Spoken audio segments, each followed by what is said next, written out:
Good morning, everybody. I don't know if it's working. I think it is. Good morning, everybody. We've got really dodgy internet today. Sorry, it might be a bit pop. The connection's not good because it's raining. I think it's because it's raining. I don't know. Good morning, Timothy, Amanda, Chris. How are you all? I'm good. I've just taken my medication, so you're going to see me go downhill now. I feel good before it. I don't feel good after it. It makes me feel like I'm on drugs. It makes me feel so lightheaded and like I'm on drugs. Makes my legs tingly, feel like I'm going to fall over. It's crazy. Let's get some cards out. So I'm going to get some cards out for the collective and do some channeling. And then for the collective. But if you want a mini read, then you can get one of those. Just check out that pinned comment in the live chat. It tells you it's by donation, super chat, super sticker. Or there's a PayPal link in there as well. And if you've got a question for yourself, just put a capital Q in your comments at the start of the comment so I can find it. You can have general guidance as well, or a question answered if you want.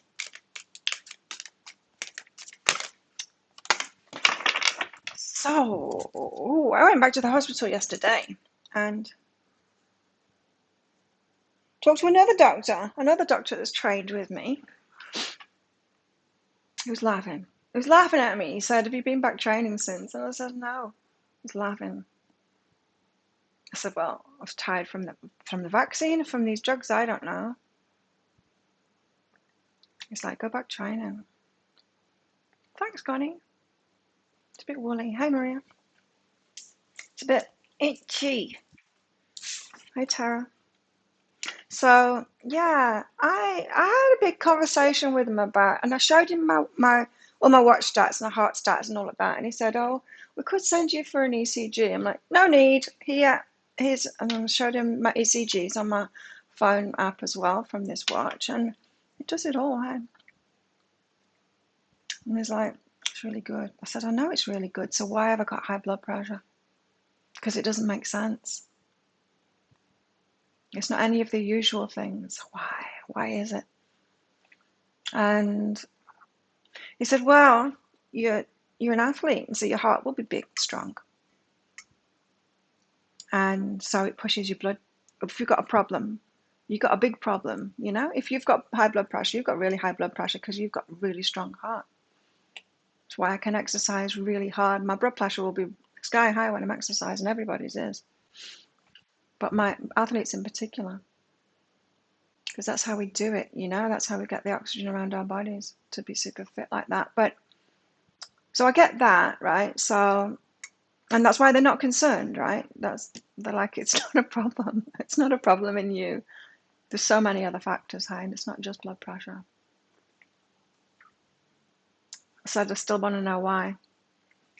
I still want to know why. So after I came home, my blood pressure monitor arrived, my home one, yesterday afternoon, so that's good. So he said, don't take them after exercise or in the daytime. It's like only when at rest. He said it doesn't matter. It doesn't matter how sky high it goes when you're exercising. That's all good. It's what you're at the majority of the time. In other words, like sleeping and resting. So I've got that now. So that's much better. That makes me feel much better. And then I did some research. What was it? Yeah. So I'd been watching cardiologists the day before. Lots of videos, cardiologists, trying to figure it all out, trying to find one that was talking more about athletes. And then I looked into the athletic heart, did some research about that. And then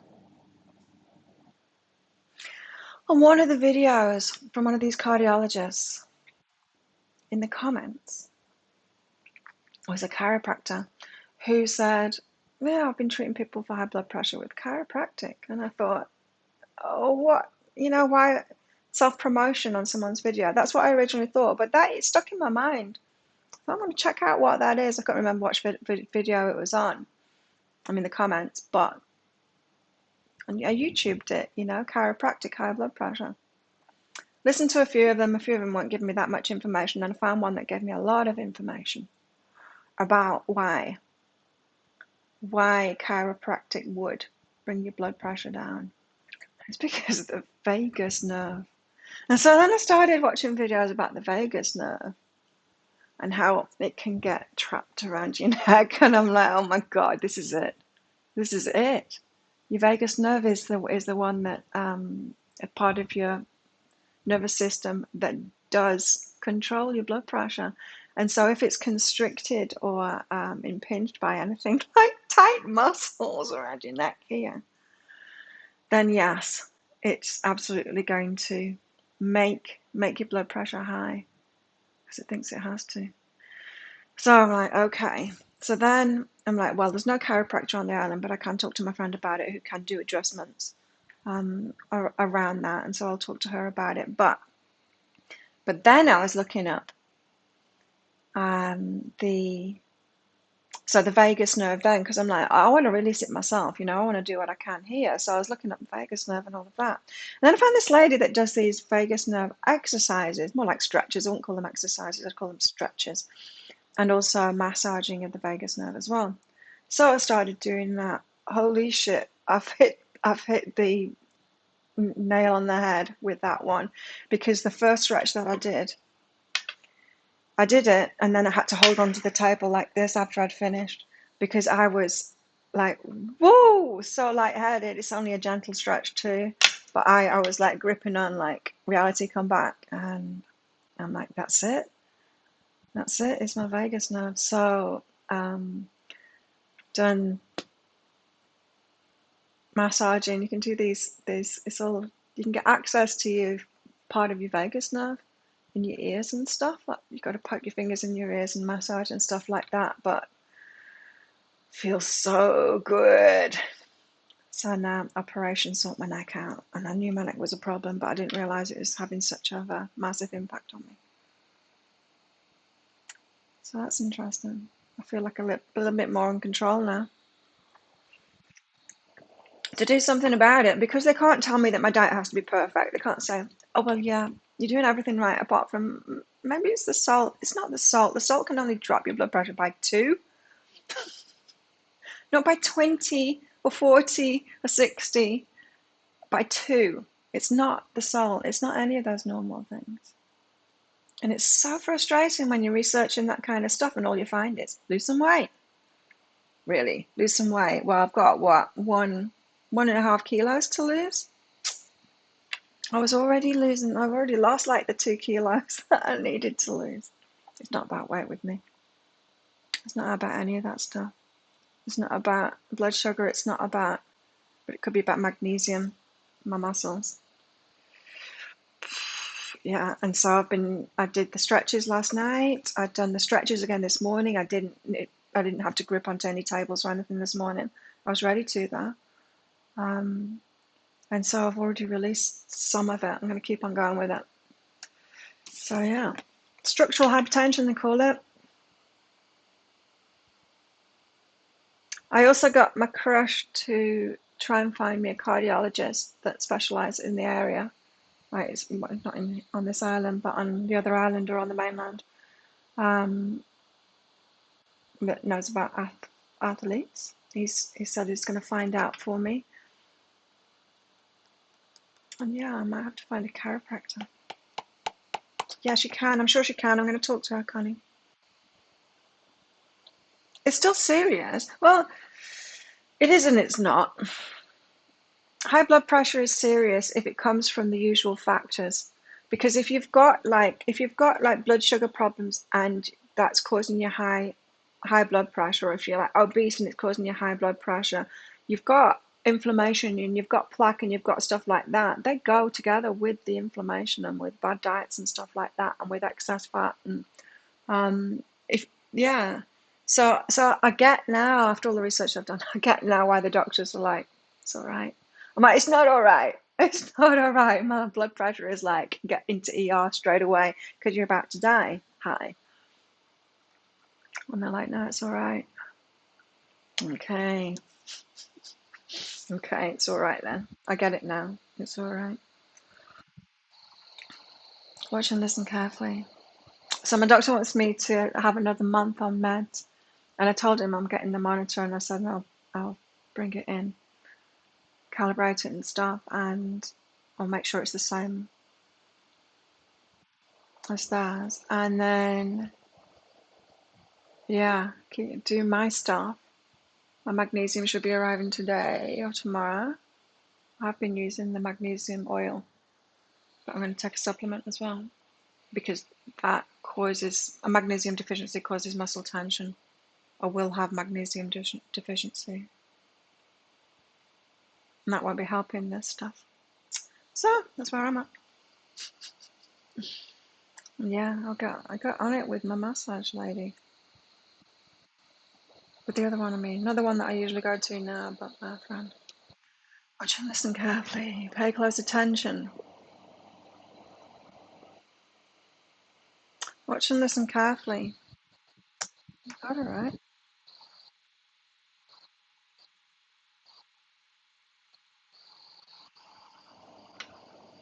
It's still scary. I know. It's still scary. But if you think about it, high blood pressure is some kind of a constriction of the vessels, isn't it? Whether it's due to hardening arteries or whether it's due to obesity actually squishing them, or whether it's due to muscles actually squishing them. Something's constricting it, which is why the ACE inhibitors that I'm on right now, they dilate the vessels to try and fix it. It's just like put a plaster on it. Let's put a plaster on it, and then I don't want to put a plaster on it. I want to find out what's causing it. Yeah, and they can say like hereditary, but there's no mechanism there, right? So okay, it's hereditary. Well, where's the mechanism? What's hereditary then? What vasoconstriction is hereditary? That makes no sense, does it? What? Like I get it. Hereditary heart valve problems, yes. It's like a thing, it's a physical thing. Hereditary hypertension, there's got to be a reason behind that. Hereditary obesity, maybe. There's got to be another factor. There's got to be an actual mechanism to it. There's no mechanism when they say, well, it's hereditary. But what is hereditary? Maybe the neck thing is hereditary. I know my mum I used to massage her neck, and her neck was pretty much fixed. She couldn't move it very much. I've kept mine moving, but it's still not fantastic. Careful with magnesium. Yeah, I'll just be taking like, I don't know, the normal. I think it's 400 milligrams or something. But my magnesium will be depleted even more by being an athlete. So, yeah, I definitely need to get on that.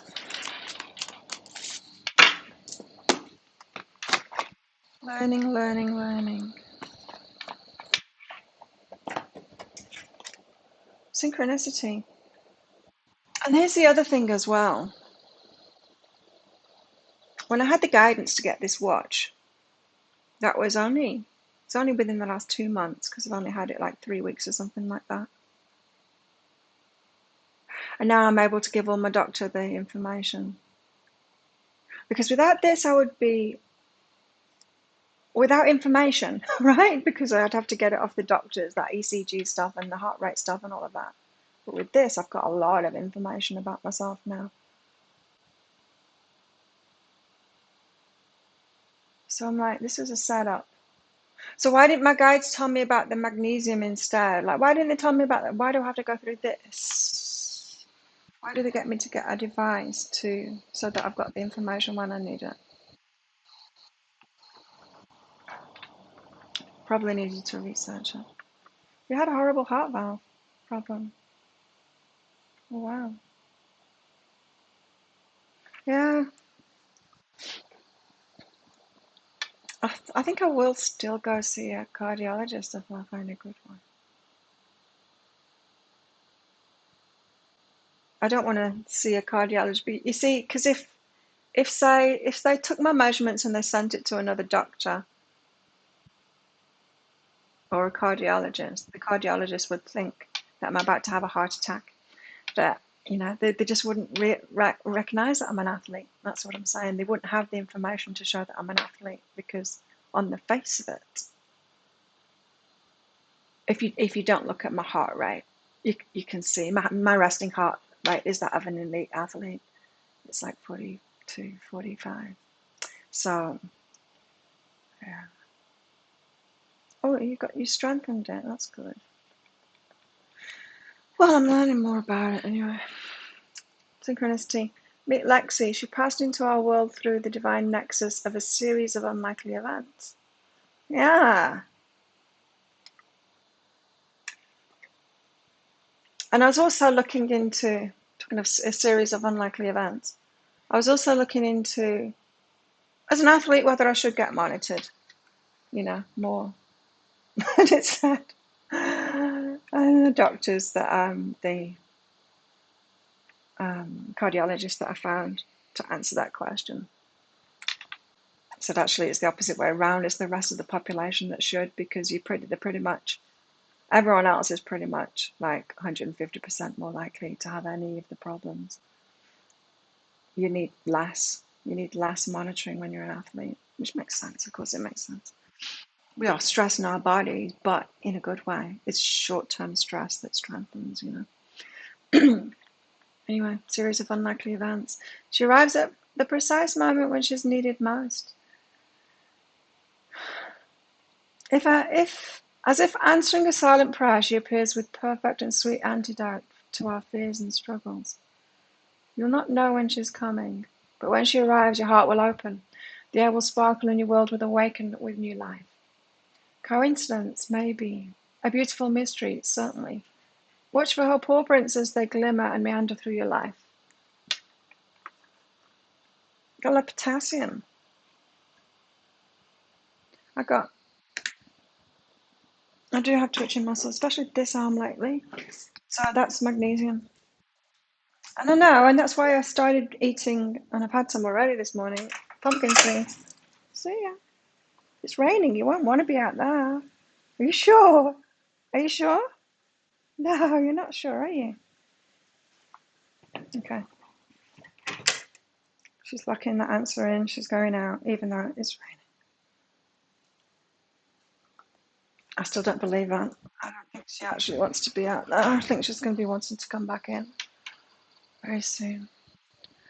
Synchronicity is watch and listen carefully.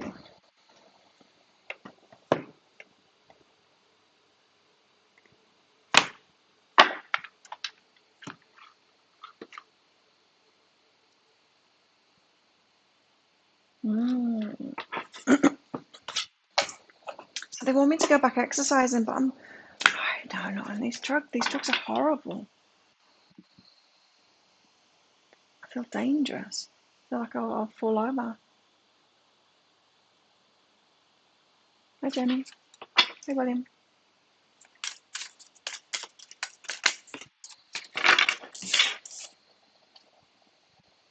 That's my health journey right there.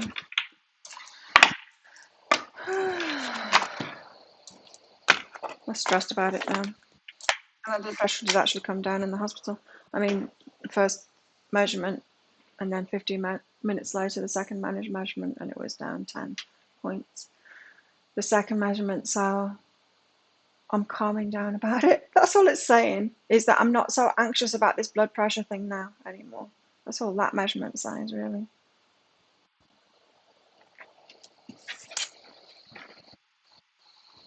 Listen. Yeah, because I was checking out my heart rate stuff on my watch, and you can see when I was in hospital, it's like when I do skipping as a warm-up for my training, is me sitting in hospital. My heart rate is the same. Magnesium, pumpkin seeds. That was the one that I chose when I realized that I was magnesium deficient a couple of years ago. I didn't pursue it more than that.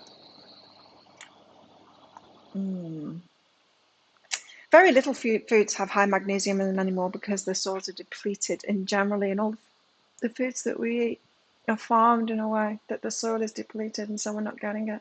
That's a problem. That's why a lot of people are magnesium deficient, because it's just not in the soils anymore. What have we got here? Listen. Again, look. Watch and listen carefully. Listen. pay attention. I feel like it's all about me, this. 6. I am paying attention and I'm learning a lot right now. Mindfulness, sensitivity, empathy. This young woman with closed eyes and a knowing smile is rooted in the earth. Her hair is transformed into the roots of the plants above her. You can tell the woman is aware of her surroundings. She's connected to the voice of nature. She can listen to the growing plants beneath the ground. She's an integral part of her world. She understands the sorrows and worries of the environment. She also knows the songs of nature's pleasures. Tuned in.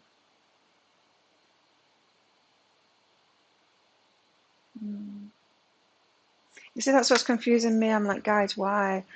Why give me kind of some of the information and not all of the information beforehand? Guess divine timing, huh? I guess I'm finding it out now.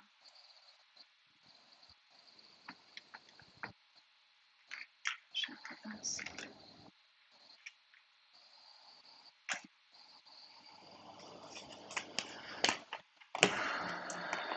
But I tell you what, that massage of your vagus nerve stuff in the ears, and after I'd done it, did you hear that click in my jaw? After I'd done it, that click didn't happen. Now that click pretty much always happens. That click didn't happen. It released my jaw. So yeah, I'm definitely going to keep up with that. And I've done it this morning as well, so it surprised me that that clicked there.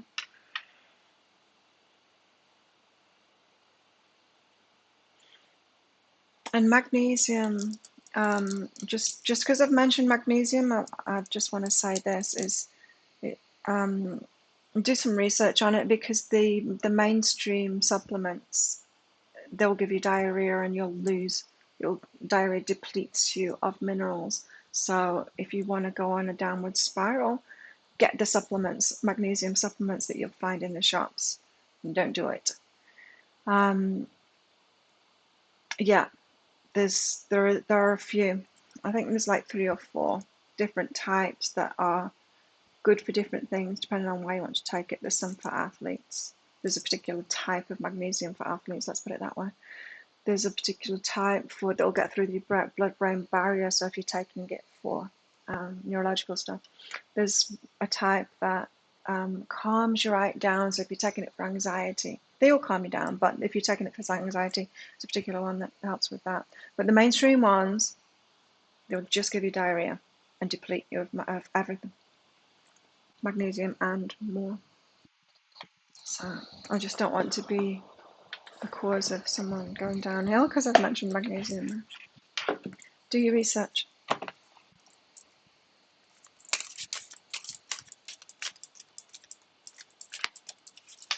Guys, get you a 5 days heads up on your stepfather. Wow. Dugga. Boundaries.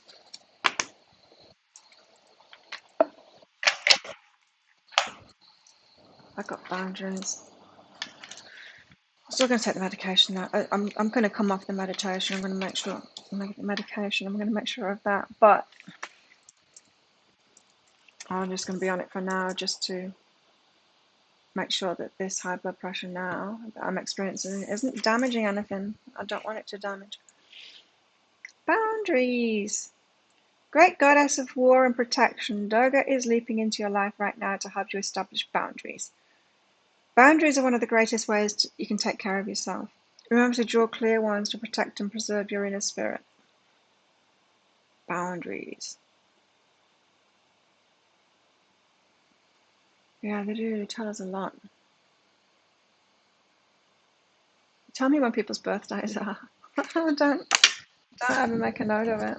I don't even know what date it is, you know? But I wake up in the morning and I'm thinking of someone. I'm like, why am I thinking of that person? It must be the birthday. Invariably is. Yeah, we can be really lazy, really. Getting to do most of it. What else? So I don't have to go back into hospital for a month officially, but I might, once I've got some more information, or if I get my blood pressure down, I will go back in.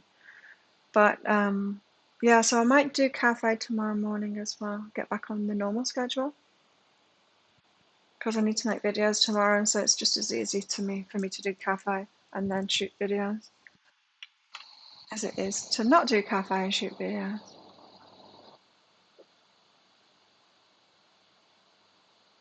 And talks, you got voices in your head, Timothy. Isn't that funny how that used to be like the saying to say someone's crazy. The crazy ones are the ones that aren't listening to the voices in their head. Although if the voices in your head are telling you to like kill someone, then that's not the same thing, is it?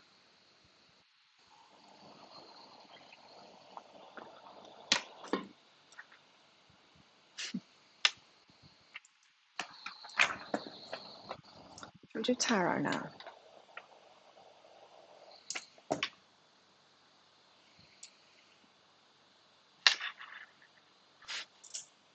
Tarot. I've put the new moon readings reduced price. There's some available as well.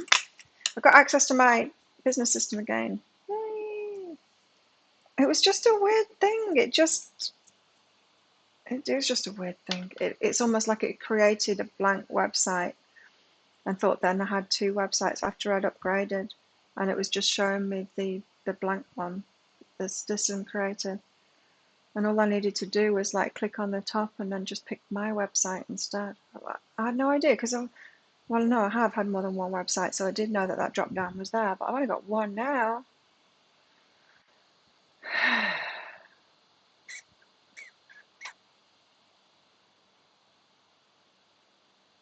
Said Pastor James is being added to my list of guides. What have we got here? 10 of Embers, 10 of Wands, the 6 of Lotuses, the 6 of Cups, and the Ace of Embers. Oh, the Ace of Wands. 10 of Embers. This is putting down burdens, deburdening yourself.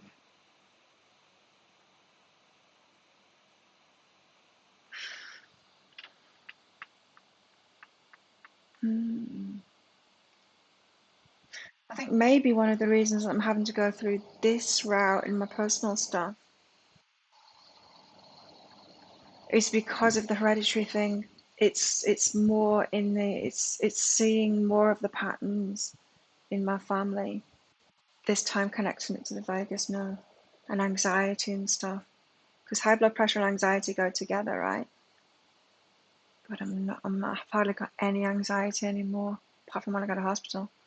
Hardly any. Like I've told a friend what was going on around here, and they're like, well, it's not stress or anxiety with you. It's not. I know it's not. Hey, Mystic Vision. So, yeah, it's connected in with the abuse and the narcissism and stuff like that. So it doesn't. Putting down burdens is what I'm talking about here. Putting down burdens. What burdens are you holding? Could be burdens of the family, is what I'm saying. 2.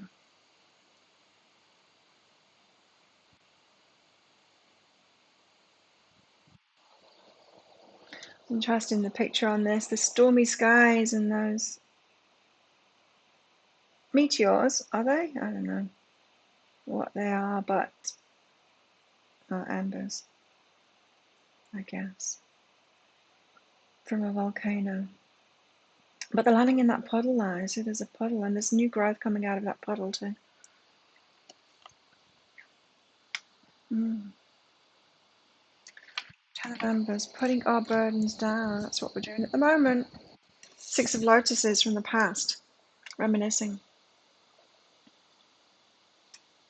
Reminiscing from past, families, family stuff, past stuff, childhood stuff. Putting the burdens down from long ago.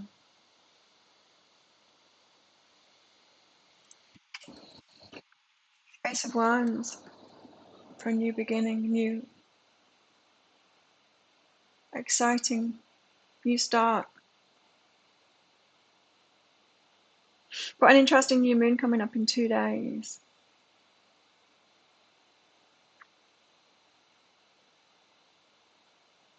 And the energies. I did do all of the dailies the other day after cafe.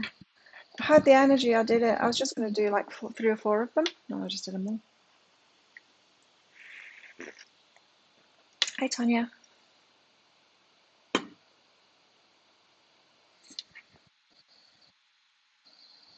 So we've got to put the burdens down from the past. It's even more healing. It's another round of healing.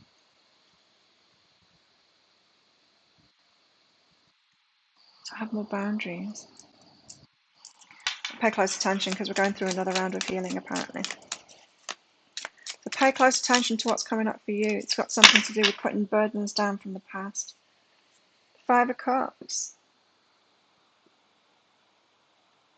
I'm going to read that out from my book. I'm going to read it out from Dad's book.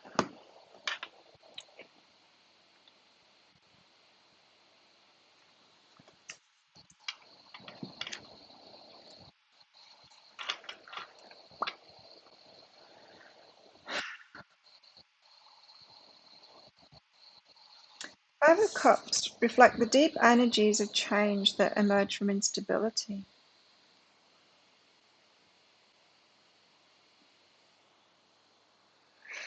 Hi, Penny.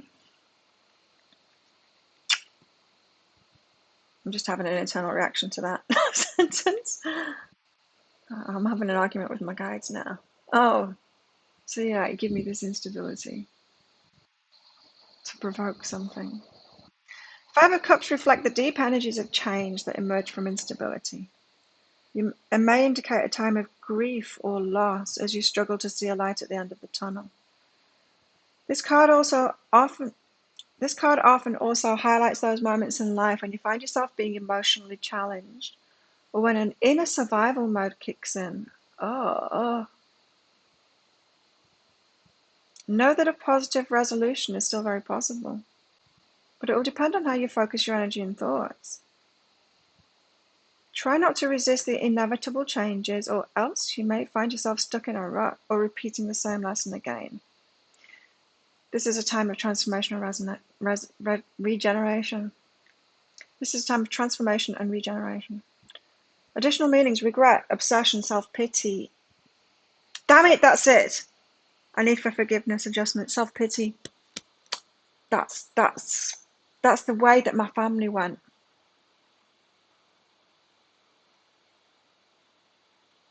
That's what the others did.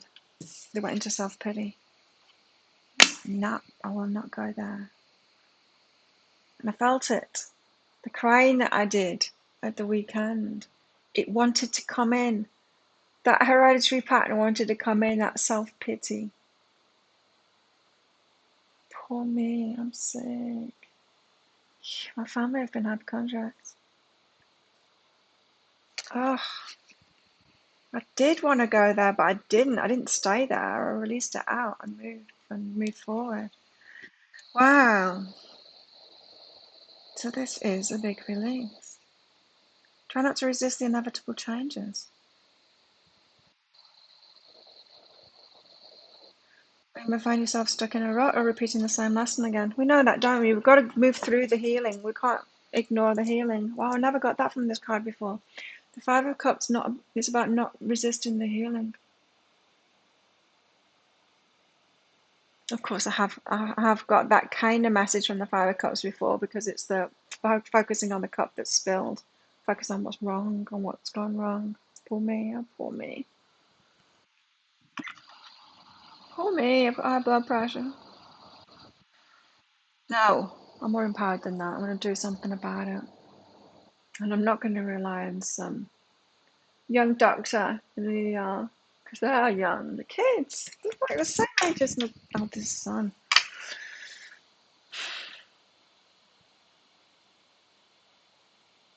I trust them, and what they say makes sense. But they're not going to go the extra yard to find out what is behind this. They're not.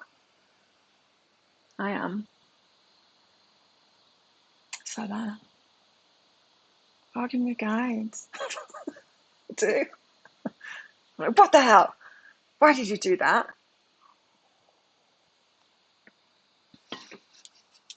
Not the victim. Exactly, not the victim. And you know, that comes up, doesn't it, in the codependency stuff? Victim. Poor me. Poor me. I keep on finding narcissists. Get out of here. You're doing it. Stop it. Victim. And because of that upbringing, and I'm really resistant to that victim mode. Like in other people, when I see it in other people, and especially when people try and put me there too. When people are like, oh, so sorry that happened to you. That's terrible. I'm like, stop that right now. It's not that I don't want sympathy or empathy or any of that stuff. I'm good with that. But there's some people that take it to another level that can try and pull you into the, God, let's be a victim. Let's talk about it, how they were wrong and you're right and they did it to you and that's terrible. It's like, no, it's not helpful at all. And it doesn't make you feel good. It makes you feel worse and worse and worse. I remember when I was getting divorced and we were both working with each other in the same office. And there was a little gossip girl that was friends with him. And she would, I heard from another friend of mine over that side of the office that, I can't remember what she said now, but I realised that this is what she was doing. She was talking to him and getting him in that victim mode. Oh, Claire's bad and all of this. And so I went up to her and I said, I've heard about what you've been saying, and I just wanted to let you know, like, if you are his friend, really, you'll let him get over this because I'm not coming back. Don't make him think that I'm coming back because I'm not.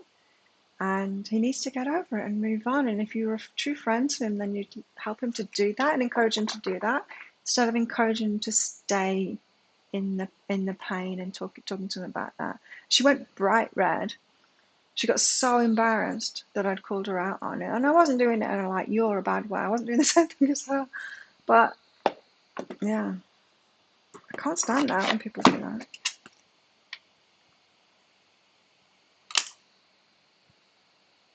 Akashic Records.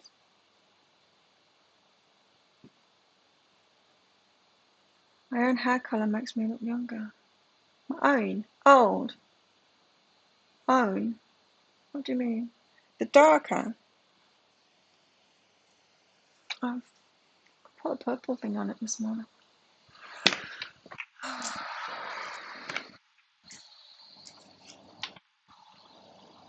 You see it in my old videos, right? When my hair is all my natural colour. It goes this colour blonde in the sun, so it looked like it's highlighted anyway. But I don't know what I'm gonna do. I'm probably gonna have like highlights put in differently, but low lights as well. I don't know. Victims who find strength in the lesson usually become amazing warriors for the righteousness of unfairness to others. Right on. Yeah. Yeah.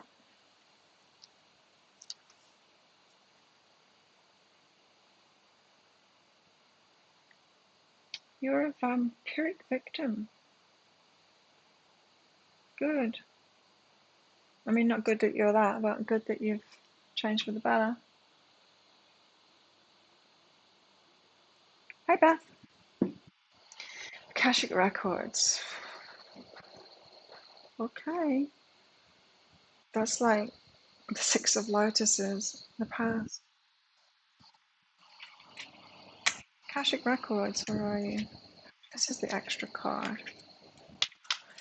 The extra card in this deck, the made up major arcana in this deck, represents an energetic matrix, an imprint of every emotion, action, thought, word, and experience that's ever taken place throughout our conceivable universe.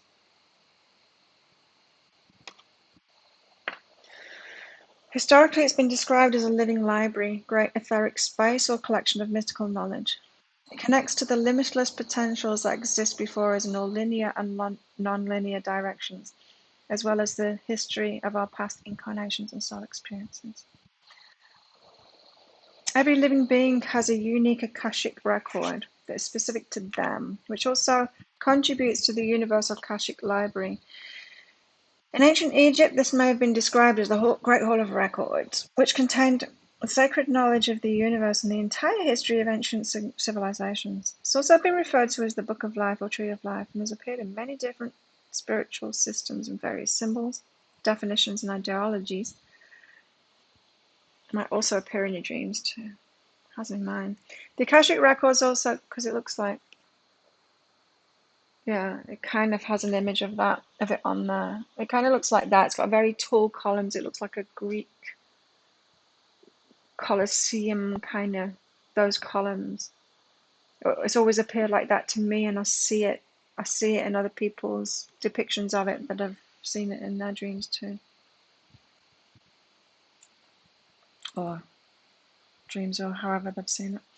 The Akashic Records also describe the subtle energies that are each contained within us that are constantly being coded into our DNA and vibrational signatures.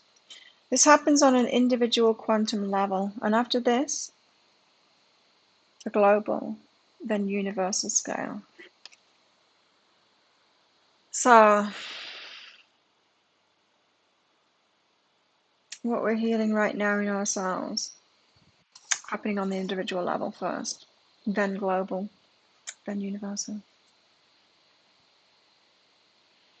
The universal Akashic records contain the evolution of our entire universe collectively, with each of us playing an individual note in this grand orchestra of energy.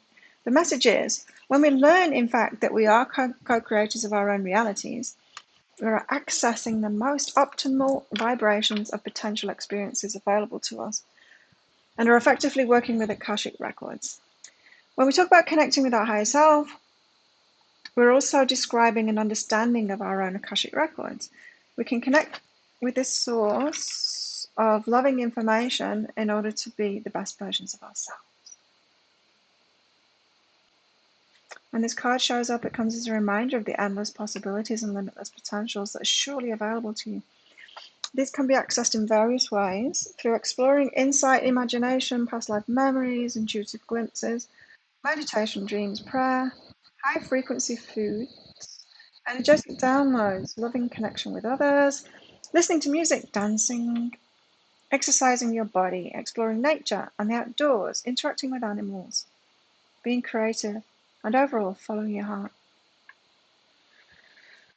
Oh, getting dizzy.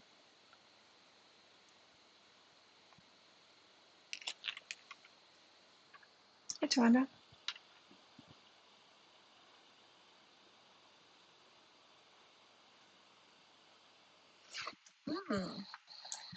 So, Akashic Records. This is like deep stuff. Deep healing stuff that we're doing now. I don't know, I certainly am. What's everyone else doing?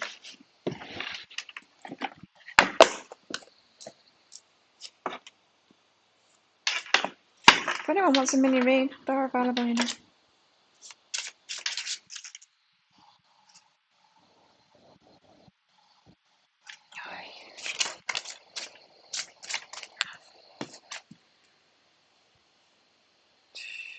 Knight of Cups.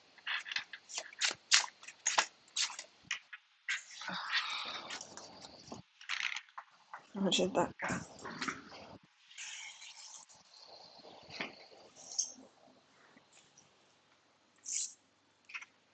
Yesterday in the hospital, they've got this, I don't know if it's commonplace now, but it made me laugh. They've got these scales that you stand on to take your weight, but it's got like a thing that bops you on the head to find out what your height is at the same time. That amuses me. Everyone laughs. Everyone gets bopped on the head with it.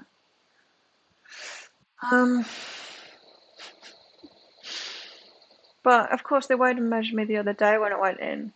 This time they weighed and measured me both times. They took my blood pressure 15 minutes apart. I was like, You think it will have changed? It actually did change. I went up 0.1 of a kilogram.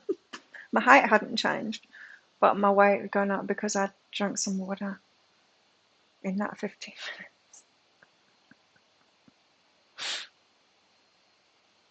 She didn't realize as well.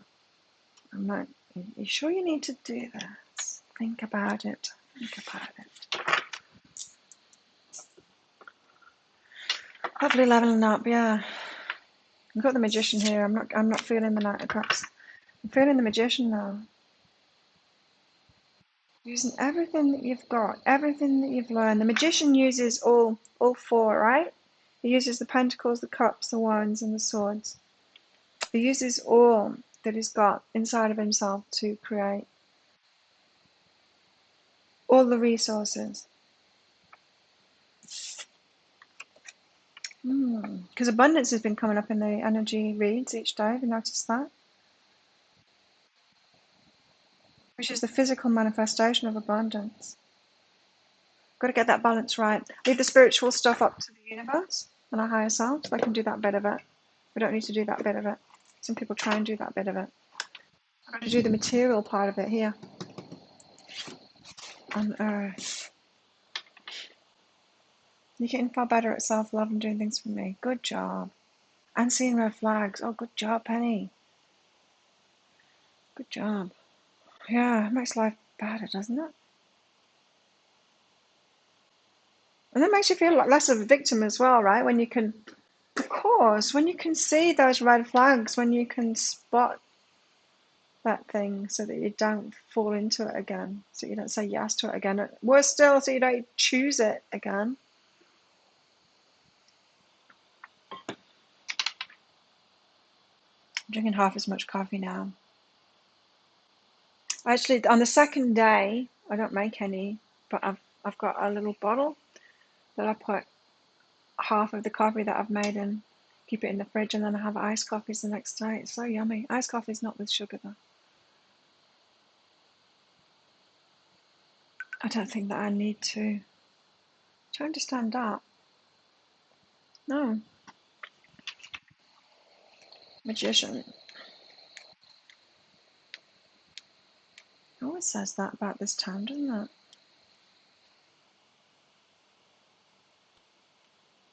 Grand and glorious. Woo! How are you doing? Fantastic.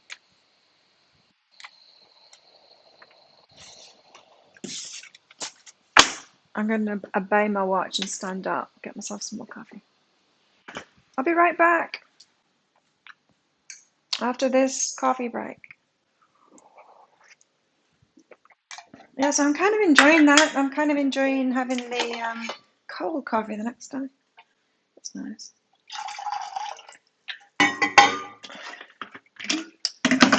This jug is still badly designed. More than a cup. It's more than a cup because I didn't finish the other.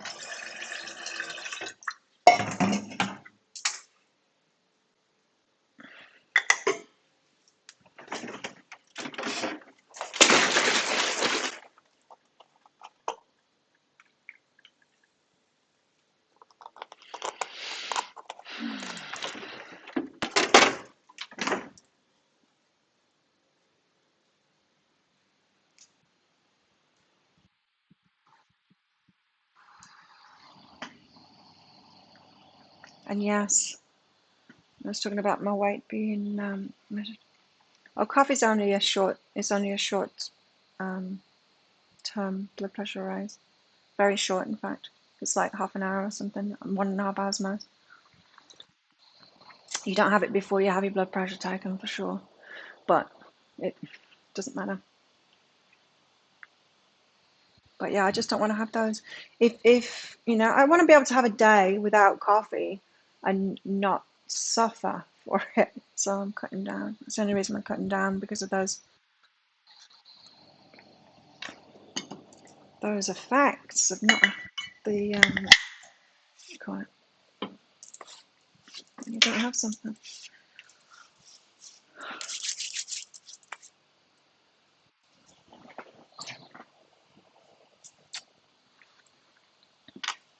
So yeah, coffee doesn't really matter with respect to that stuff. Magician. Intention, skill, resources, power, tools. Power tools. That's 2 words. It's got missing words. I don't like this medication. It makes my head fuzzy. Apostrophe in between it. Power and tools. It's not power tools. It's not about drills and lawnmowers. Intention, skill, resources, power tools. Okay, it's about power tools now.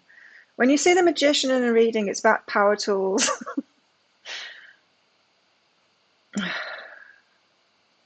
It is suggesting that you have the intention, power, and resources needed to make your desires manifest into reality. Just like a real magician, you're making magic happen. It's all about your intention. So start gathering the resources you need to make this vision more than just a vision. This is the card of new beginnings and starting afresh. Make sure you're committed to your dreams and goals. Take it one day at a time. Anything is possible. It's very connected with the new moon. What I just said then. You'll see that in 2 days' time, the new moon update.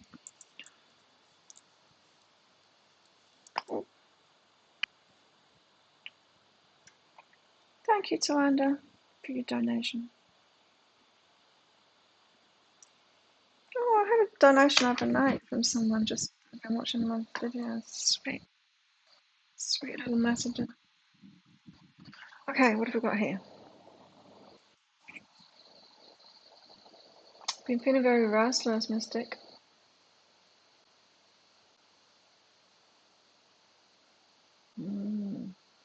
Tawanda, is the man I'm working for the man for me?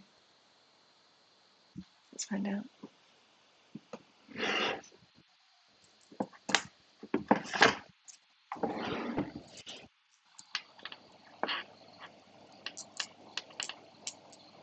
So I think you've seen all of my new tops there in my videos and stuff. But I've ordered some more as well from the same place. No, Tawanda. Not the man for you. But let's find out some information about it then.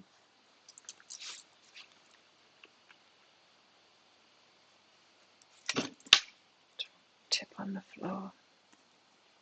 Oh, but yeah, I can understand why you think that. There's similarities between your energies for sure, and so there's this freedom thing. Mirror reflection to you. I can understand why you think.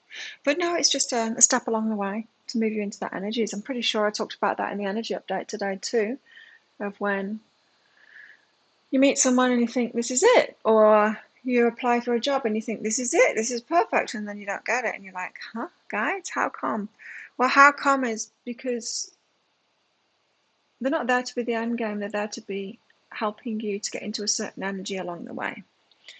And so this man is helping you get there. Is a person that is helping you get into that. And it's all about freedom. And so all likelihood you have the same outlook, the same kind of vision for things and what life can be. And that will be the point of attraction there.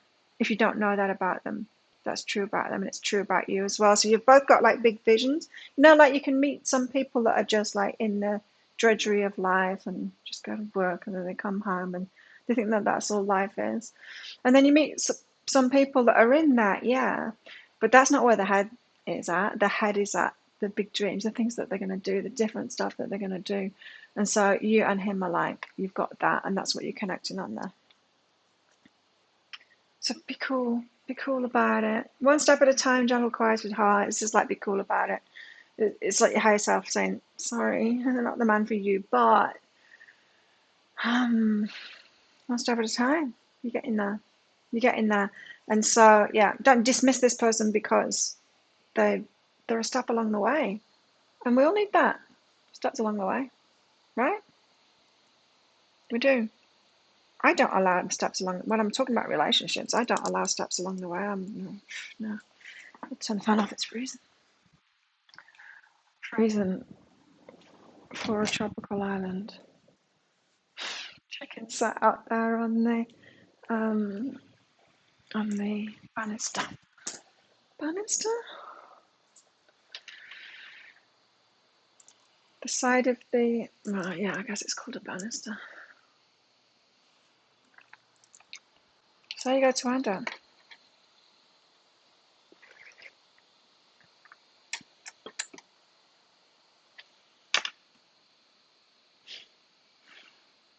So we're putting down burdens from the past so that we can have a fresh start, an exciting fresh start.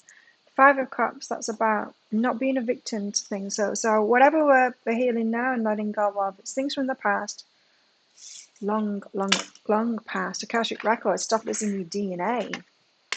Oh, stuff that's in the DNA because of those patterns. That's a hereditary thing, isn't it? This is why I'm like, I can't listen to someone saying something like that. It's hereditary without... Well, what's hereditary? Is it the emotional pattern that's hereditary? Is it an actual, like an actual gene that makes you susceptible to something? And so if you, with epigenetics, switch on that gene by doing whatever in your life, having a particular lifestyle or eating a particular thing or whatever,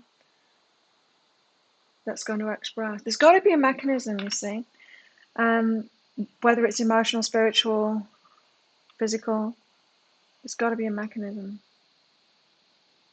But Akashic records, it's not just stuff from the past that we're kind of being a victim to, but victim no more. It's time for us to let it go now. But it is actually affecting us with power tools. Power tools.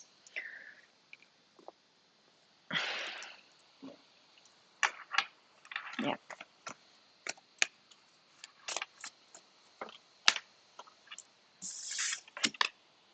Two of Cups.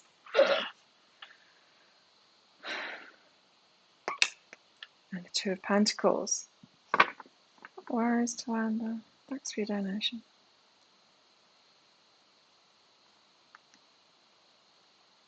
See, I'm good at giving advice like that. When it happens to me, I'm like, ugh. The stepping stone relationships.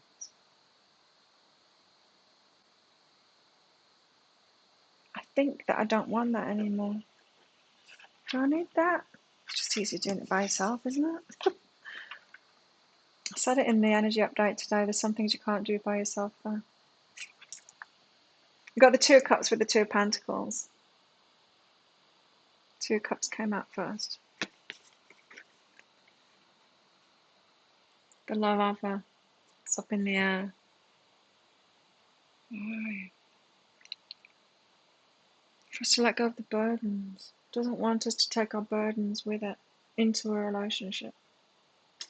Wants us to drop our burdens first. Doesn't want us to play it out again.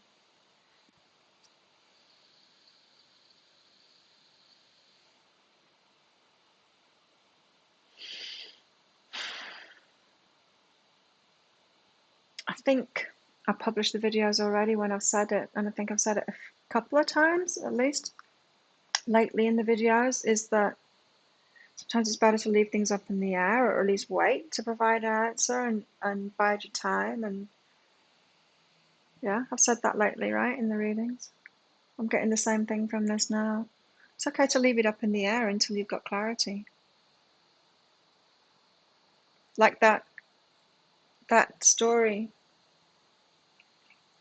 That story of that farmer guy.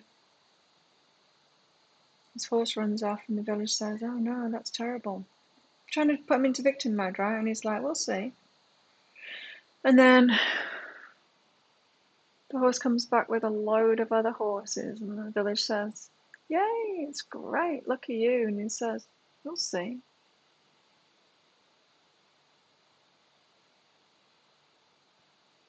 And on the story goes. Letting things be up in the air. I don't know. Don't know about relationships.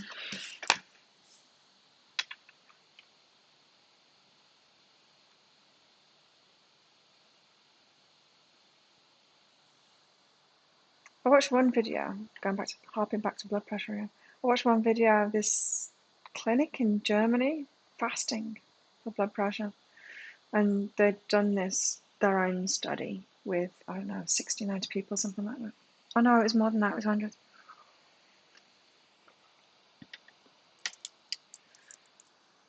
And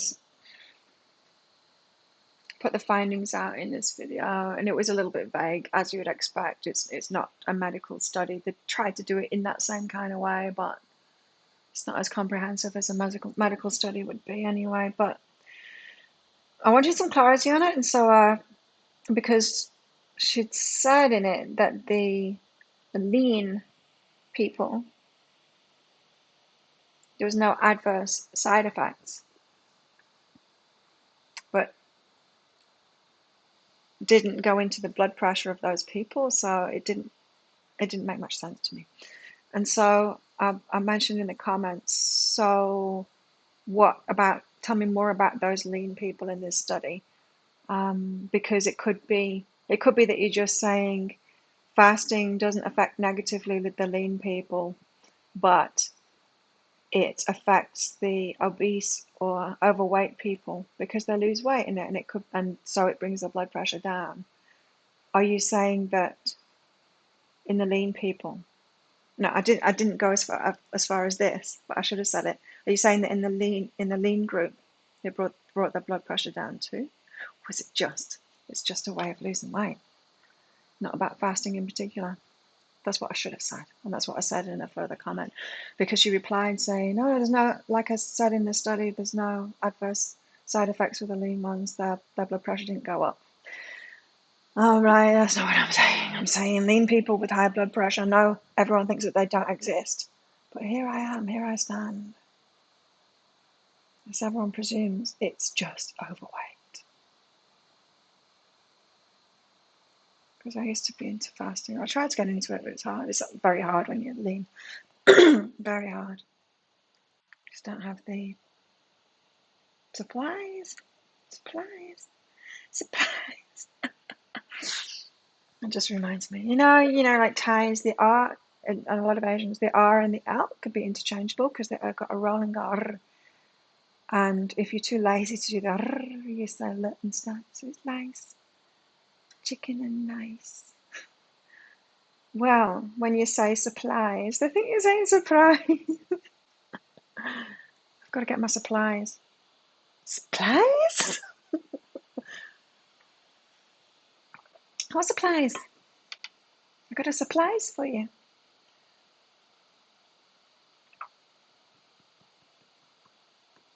Ah, interesting, Tawanda. Love the chase. You never chase, man. Good on you. Maria, thank you for your donation. How's self-guidance for you, Maria?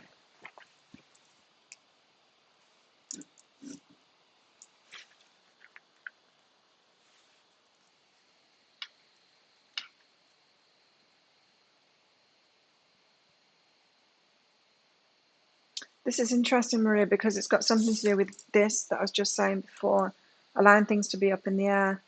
Biding your time, not answering someone, even.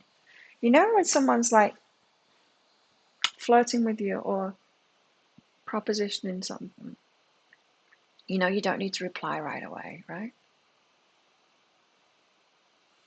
Trust yourself, be still, keep quiet. And it can be very interesting to find out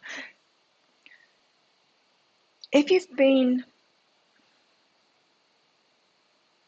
triggered when other people, personally, if you've been triggered when other people haven't replied fast or done something fast enough, if when you've said something or asked something or asked someone to do something and then there's a gap, if that makes you feel anxious or nervous or it triggers you in some kind of a way, then that also might cause you to not want other people to feel like that, presuming that other people will feel like that people aren't cool with people taking the time, which a lot of people are. Well, not a lot of people. Some people are. So if you've had that going on, you might not want others to feel like that, feel anxious, feel triggered, and you might try and respond very fast to them as a result, right? Hi, Seedles. So, yeah, Maria,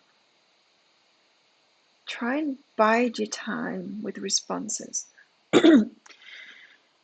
because it weeds out those that are triggered when you do that. So when someone starts freaking out at you because you're taking your time,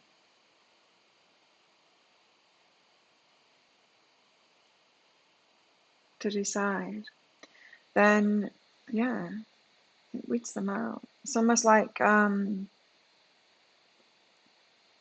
saying no to a narcissist, or just leaving a narcissist waiting too.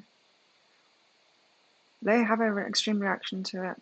And so it's a way of weeding out those that aren't managing themselves, is what it is. Those that aren't managing themselves emotionally. So you're more likely to choose someone who's managing themselves emotionally if you're managing yourself emotionally. Because if you're managing yourself emotionally, then you're more likely to take your time with things, and then the ones that aren't will be weeded out. Yeah. So take your time responding. You don't need to respond straight away.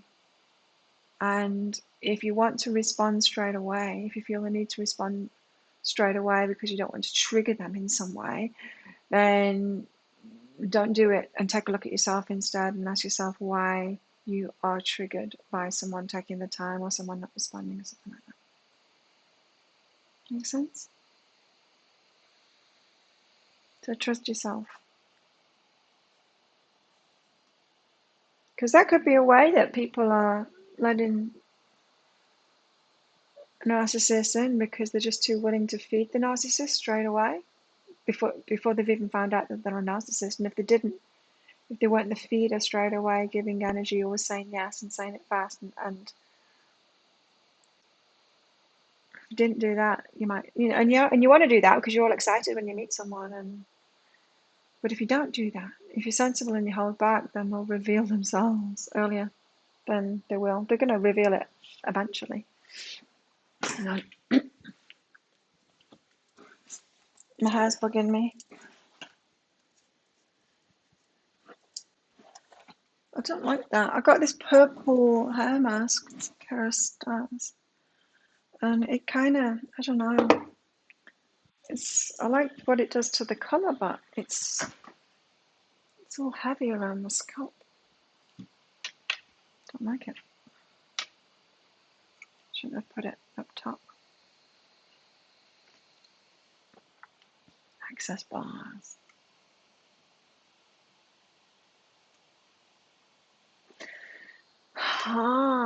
Access bars. Right. You know how ages ago I was talking about them guys. There's something not right. The narcissists. Absolutely.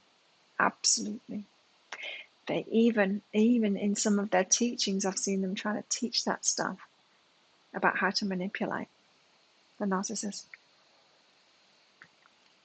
It's I don't know how it popped into my head a few days ago, but I was just like, because when we were talking about which teachers, spiritual teachers out there, self-care teachers out there are narcissists. It's quite a few of them. Really.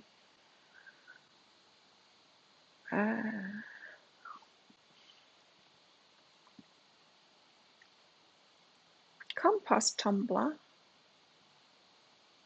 Oh, tumbler. Now what?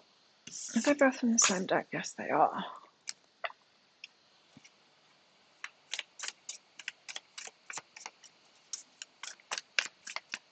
I had one of those access bar sessions once. I didn't feel a thing. And I'm someone that like buzzes if there's healing energy about it. I didn't feel a thing. I'll tell you what I did. Like, what was that called? Can't remember the name of it. When someone you lay down like on a massage table, and they put their hands from above you, kind of thing. So if this is my head, my neck, they put the hands underneath like that, and it's very subtle. It's about the spinal. Yeah, I like that one. I can't remember what it's called. It's very soothing. It could have had something to do with the vagus nerve as well.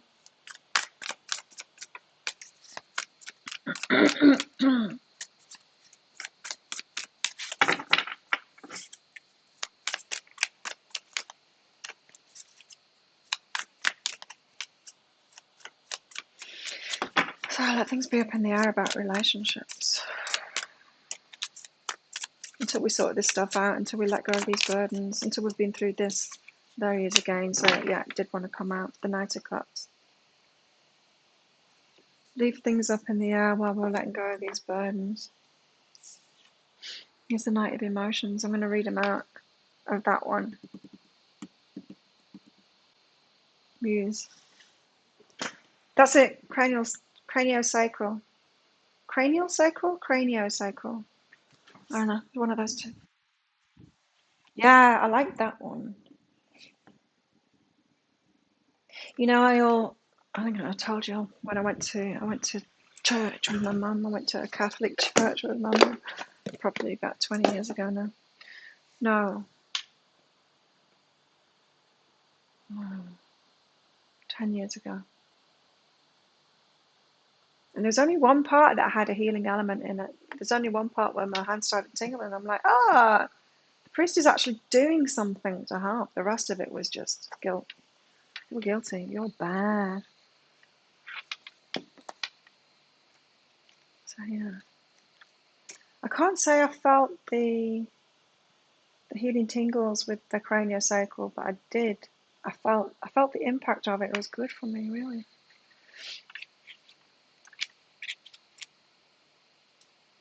Has anyone used a chi machine? I used to have one. I used to have it in my practice, and when I was doing the neurotherapy. Do you all know what I'm talking about? It's an oscillating thing. You put it's a unit that has two cups to put your ankles in. Excuse me. And it oscillates, but it oscillates with waveform, so it's not like square form. Duh, duh, duh, duh. It's waveform, as in fast in the middle, slow it like that. Of course, I can't do it, but it's more natural. It's things like power tools will be in square form, like tattoo machines. That's why tattoo machines are worse than bamboo, because bamboo, you've got somebody doing it by hand, and they're using waveform because we can't do anything else but do a natural form. Human beings, right? So these chi machines, you've got this waveform, so you lay down on the floor and you've got your heels, they're only about that far off the floor, not even a foot off the floor, they're just slightly raised from the floor, cradled in this thing, and then see your neck, and then you wibbled in this waveform. And so first of all, you're laying there and just your legs are moving, and you're like, this is weird. And then eventually, once you relax, your whole body's like, you're like, ooh, right up to your head, you're wiggling on the floor. And it's got a timer on it, because the best bit is when it ends. So you're on it for like, you can start at like 4 minutes or something like that and work up to something like 8 minutes, I think it is. And then when it clicks off, whoa, you get this champagne feeling that starts off from your feet and it goes right up to your head. It's like, it's just the best. I love putting people on it because I love like watching them when it switches off, and they're just like, yeah, it's awesome. Yeah, it popped into my head the other day. Maybe I should get one called chi machines. I used to put myself on it after I'd been out for a run to loosen this up. Oh my God, I should get one and take my blood pressure while I'm on it. I'm going to be doing experiments. See you, Maria.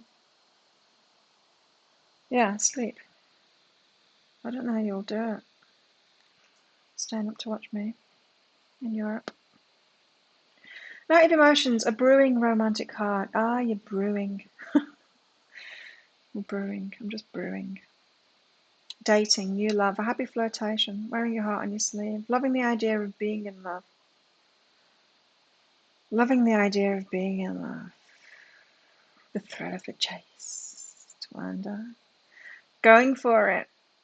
The buzz of the fresh and new. Oh, we're just trying to get buzzed by romance.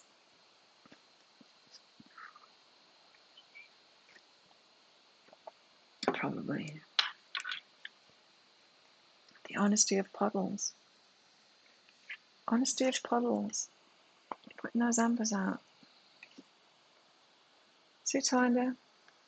Happy chasing. Being chased. He stomps and jumps and plays in the water of his heart. This one. Yeah, I know. That's why I've got my blood pressure monitor really. Is I want to experiment on myself. I want to see what works and what doesn't work, you know?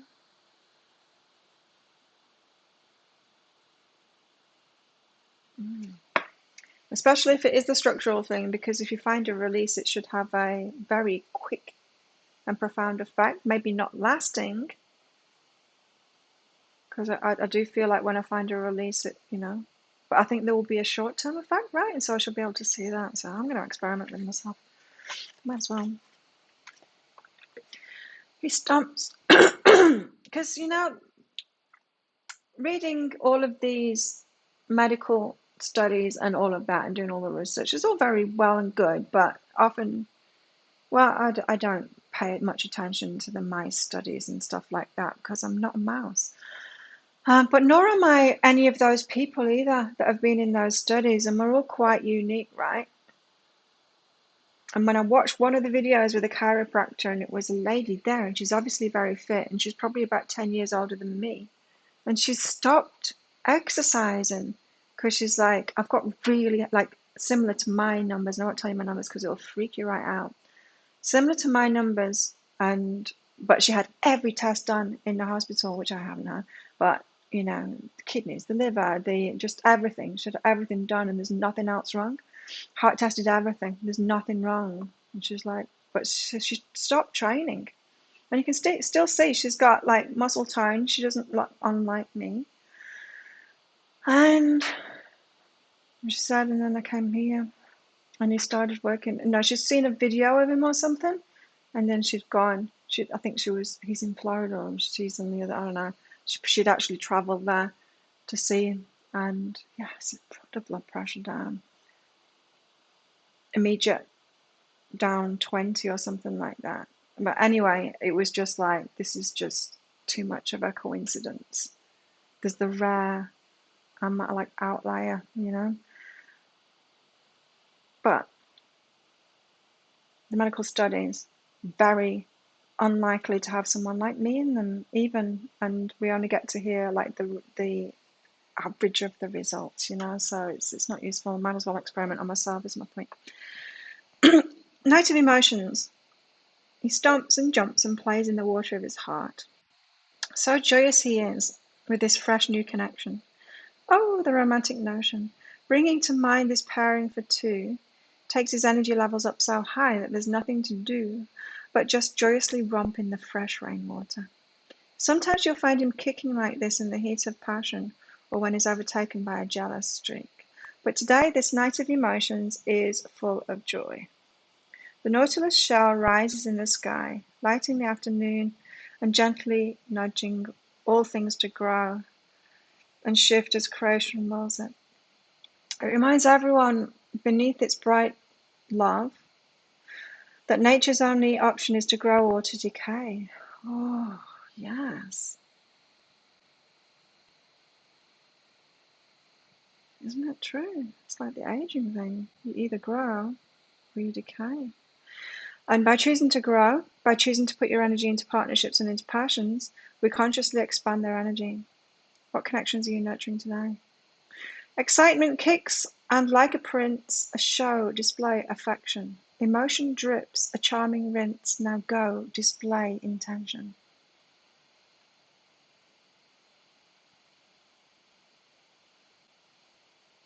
Yeah, there needs to be more growth. There needs to be more growth, right?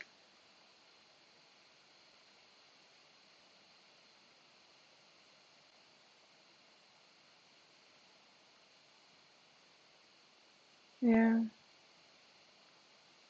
I think there is a diagnosis of structural hypertension, but I don't think doctors are specialised in it, right? Doctors are more likely to tell you to have your neck fused. Let's put screws in them. They would. That's the kind of shit that doctors do. I'm not interested in that. So if they can't do it with a scalpel and with stuff, then the doctors are not interested. Really, generally. Hello, whale.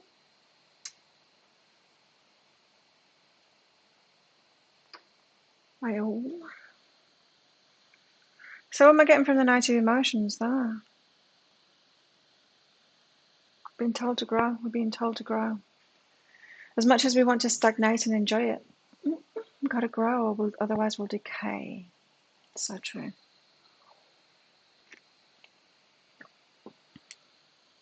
We're either growing or we're decaying.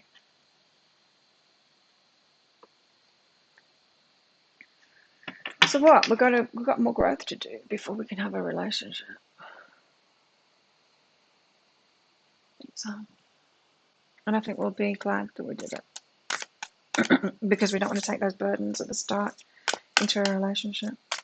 You just wouldn't want to. I mean, that's come up over and over again, in the pick a card deeper dives, is that even though you think you want to get into this relationship now, you actually don't, because you're going to be taking this thing in with you. Hi, Dita. Thanks for your donation. You got a question? Yes, you do. Guidance for your disappointment over not meeting my goals today. Oh, Q-Flex. Oh, I don't know what that is. Oh, what is it? Tell me about Q-Flex.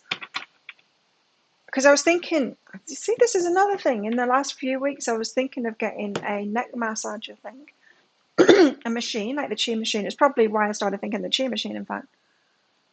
Yeah, I have been thinking about these things in the last few weeks. The neck stuff.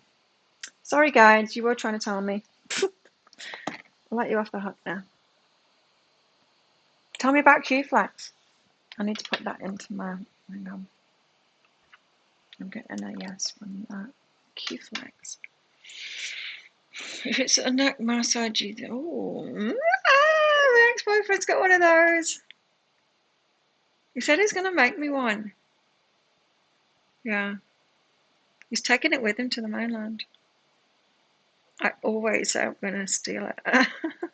But it's not so good around these bits. I mean, it's great for the knot that's in my shoulders. Yeah. Yeah. It's not the best for around the neck, though. But yeah, if anyone's got any recommendations for like a mechanical, like one to just lay in, neck massager, that would help, I think. It doesn't matter if it's just self-indulgent. I'm happy with that. But yeah, and maybe a Chi machine. I used to use my Chi machine after a run to release my shoulders, to release all of this, and I have started running lately.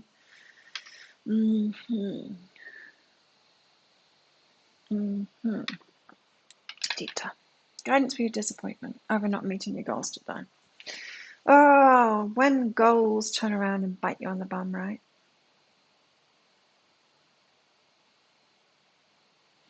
We've got to know ourselves, right? Because we've got to know ourselves really well, because what works for some people, it works really well to set a really high goal and then tell the world about it, because then they are held accountable to it and it actually motivates them to go for it. Not me. That whole scenario works against me every step of the way. It wrecks it for me. I'm better off with small goals that I keep to myself. Much better for me personally. For 1995. Yeah, they're great. I like it. I didn't know that's what it was called, but yeah, my ex has got one. I'd commandeer it every time we'd fight over it, in fact. pretty much.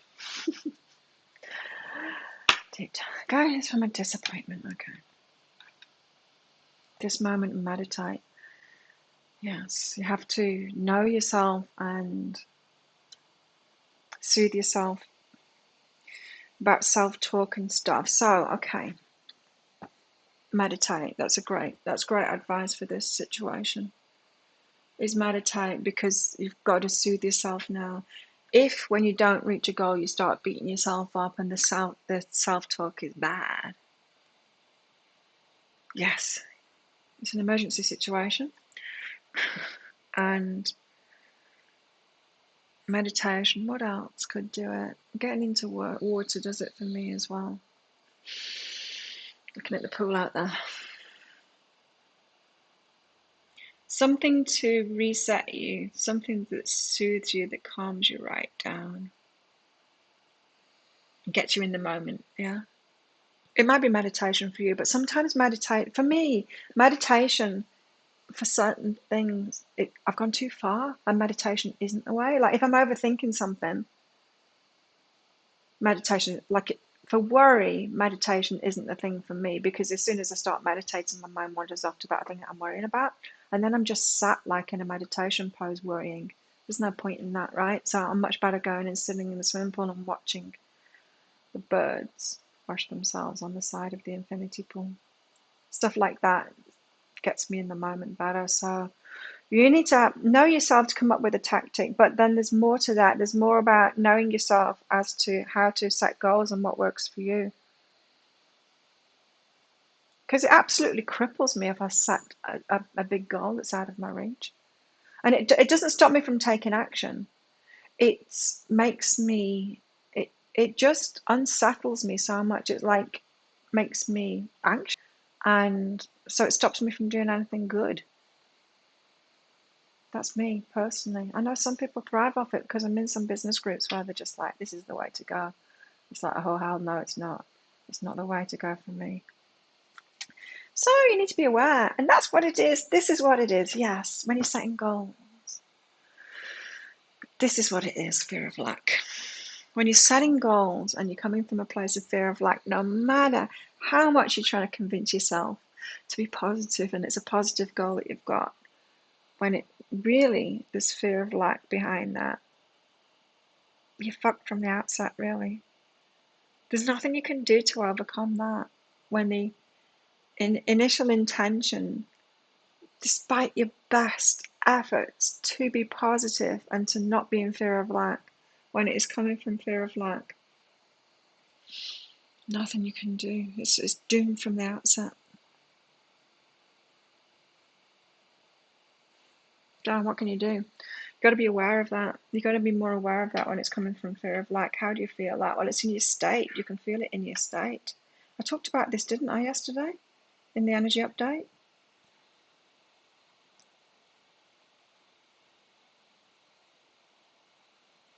About abundance. I talked about it there. So you need to know where you're coming from. All I can do is explain to you what happened to me a few years ago when I was in that debt, and I recognized that I was in this state, and every goal that I was setting, I was always in this state like, I need to pay the rent, I need to pay off my rent, that kind of a state. And any goal that I set was coming from that state. Of course, it never worked. And that's when I got to that point. It's like my well-being is more important than money, than any of this, than paying the rent. My well-being is more important than that. Guess that's what a health scare does too, right? My well-being is more important than any of this other stuff. And then I would go and sit out in the pool and like just not tending to my well-being in order to be able to reach that goal that I'd set when I was nervous.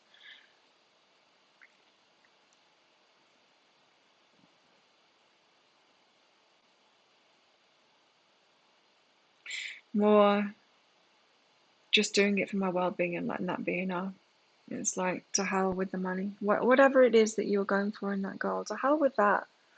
I'm more important than that. That was the only thing that did it for me. To constantly soothe myself and make that number one priority. It's like me waking up this morning, checking my blood pressure, doing those stretches, just prioritizing that. And it's like, okay, I wake up and it's like, yes, I know this is my priority, bring my blood pressure down. I'm going to learn more. I'm going to do those things that I've learned. I'm going to apply it, take action right away by that.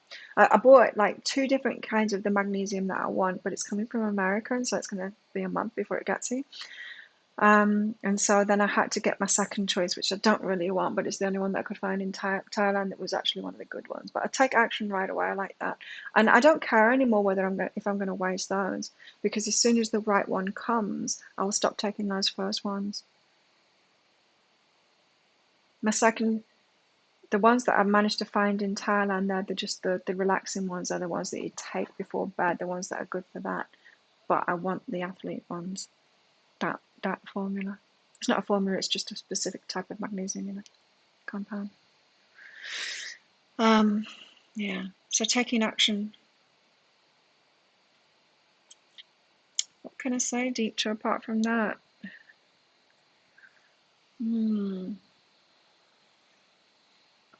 To get out of fear of lack, it's tricky, but you have to prioritize your well-being, your emotional well-being, your calmness, and all of that. You just have to prioritize that. In a way, you have to give up on your goals for a while and prioritize yourself. And then there'll be something unlocked from that calmness. Eventually, there'll be something unlocked, and it didn't take a long time for me, but there'll be something unlocked in you. You'll get inspired. Send me a photo. I don't want a Q flags. It's not going to work at the right place. I want like I do want one of those, but my ex said he's going to make me one, so I'll trust him to do that before I die. But I want a machine. Is that what you sent me? A machine? Hang on, I have to check now. Yeah, I can get one of those here in Thailand. Maybe I will. You're hesitant to make your goals more about me than others. Okay. You see people doing that, right? I did it. What's your business goal? You make it about everyone else instead of yourself because you don't feel worthy of having it for yourself. And I'll be worthy if I just like act like I'm a charity worker and put everyone else first. But that doesn't work. It's not balanced. It's lack is what it is. It's the same thing, right, Deep? So it's fear of lack. Yeah, not feeling worthy.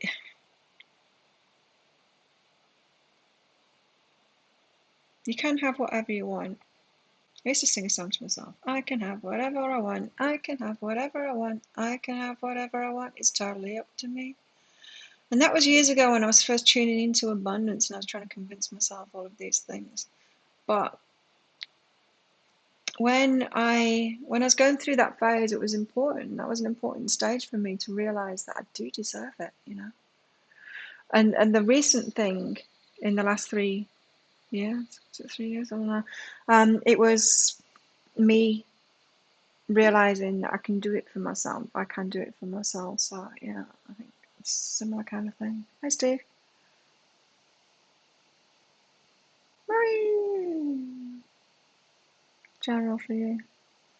So has no one got like a mechanical neck massager?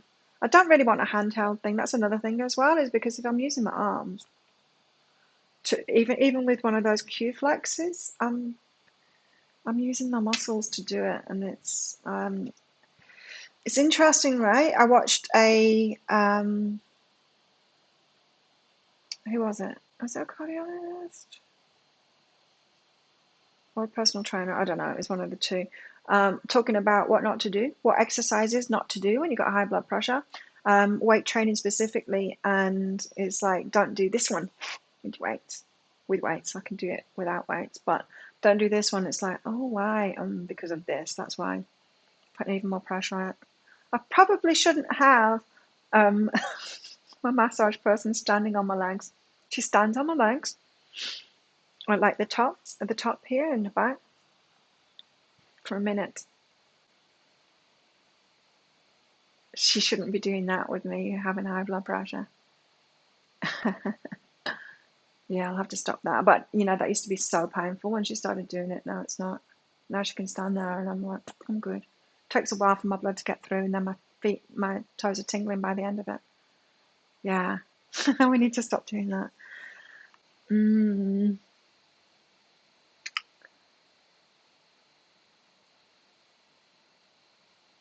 So I don't want to have anything that I'm having to do or hold there because I'm using the same muscles. I've got to have something where I can just like lie back and.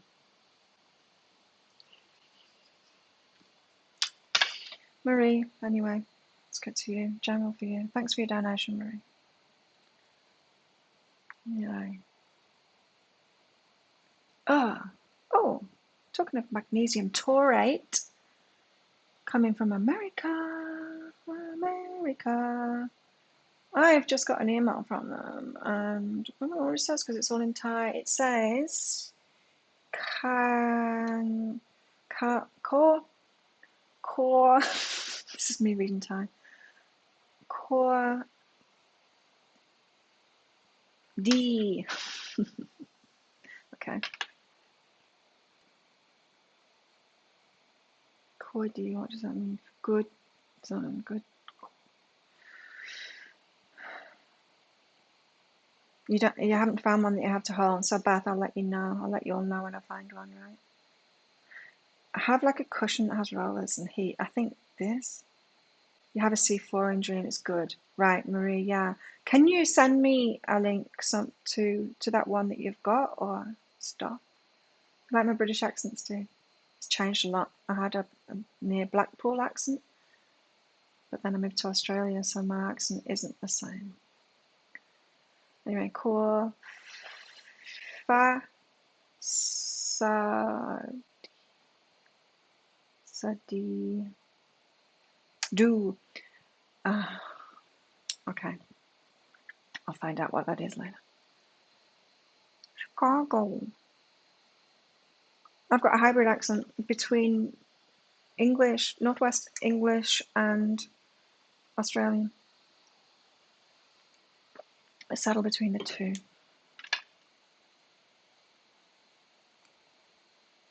Yeah. Marie. General guidance for you. Face the situation, no reflection. Oh, no. Okay.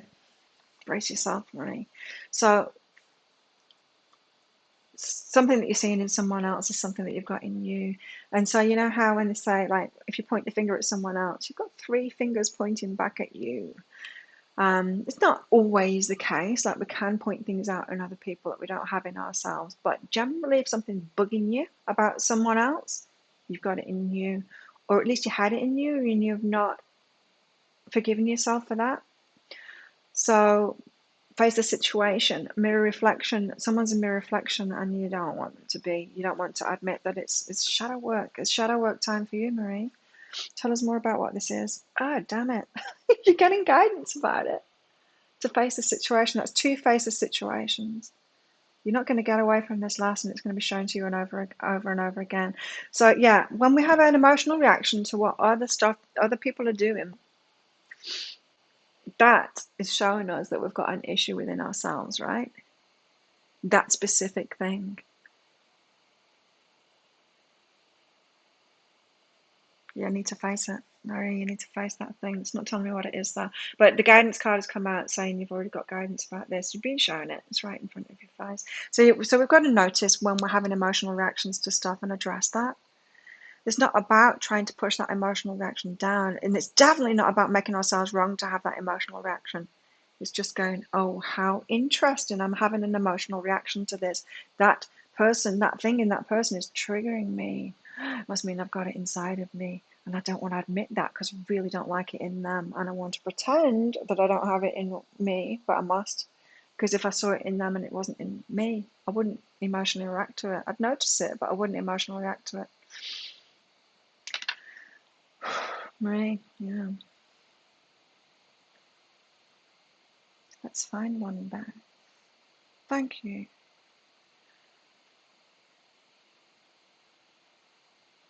South Wales, not New South Wales.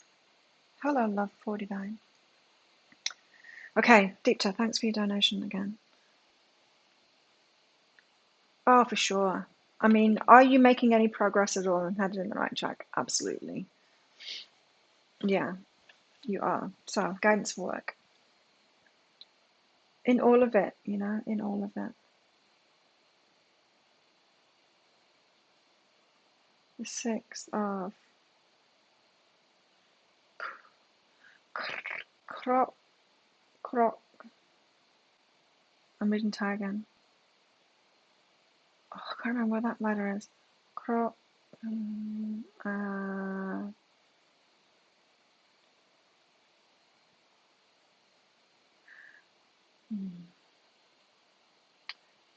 It's coming with the six of some kind of month.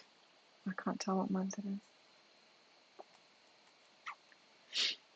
is. So deep to guidance for work for you. Speaking up more. Speaking up more for what you want now. Isn't that interesting? Because you've just kind of said that you feel bad about asking for what you want instead of making it all about other people. It's that religions teach us to do that, right? To make it all about other people. And the people that are most successful don't do that. They've got a balance. The people that are most successful have a balance. By successful, I mean outwardly successful, yes, but inwardly successful too. So happy and success, right? What I'm experiencing now. I'm not talking about people like some people can get outward success, right? They can get all the money, but they're not inwardly happy. They're not like emotionally stable and happy within themselves and healthy and all of that. So, religions have taught some of us to be that extreme of do it for everyone else, do it for everyone else, do it for everyone else. And don't even have outward success, only have inward success. Some people have listened to society and marketing and stuff like that and like gone to that the other end of it, just going for the outward success, not the inner success, not doing the inner work. Two extremes of people. What do we both need to do? We need to find that balance, get that balance right. So deep to, it's totally connected to your first question, right? You're being heard. So when you're asking, constantly asking in your energy of the universe, who can I help? What can I do for everyone else? How can I sacrifice myself? You're going to get that answered, and you're not going to like it, because deep down you know what you really want is to receive as well. You want the balance. Everyone does, right? So seek balance. Like I keep on saying, no religion, no spiritual, well, I'm saying no. Most don't seem to recognize that it's balance that we're after. And so one spiritual teacher will say, just do this, just give it all away. But that only works for those that are out of balance that way. And then you got like, society marketing and stuff like that saying, just get it, show me the money, blah, blah, blah. And that's going to work for people like us to get us into balance, not to get us out of balance that way, but to get us into balance. It's balance that we're all after. So your energy is being heard by the universe, but what you're asking for is to give it away, give it away, give it away now. So you're ending up in this Nine of Swords, nightmare, anxiety. So here's your answer, Deepta. What should you do? Be willing to be good enough. Be willing to be good enough to seek that balance. And like I say, when we're out of balance that way, because we've believed religions and we just want to give it all away and kind of live our life as if we're some charity worker, then when we go, okay, so you're telling me I've got to be like more in it for myself and more selfish, but you're telling me to be like one of those. It's like, no, I'm telling you to move more toward that to get in the balance.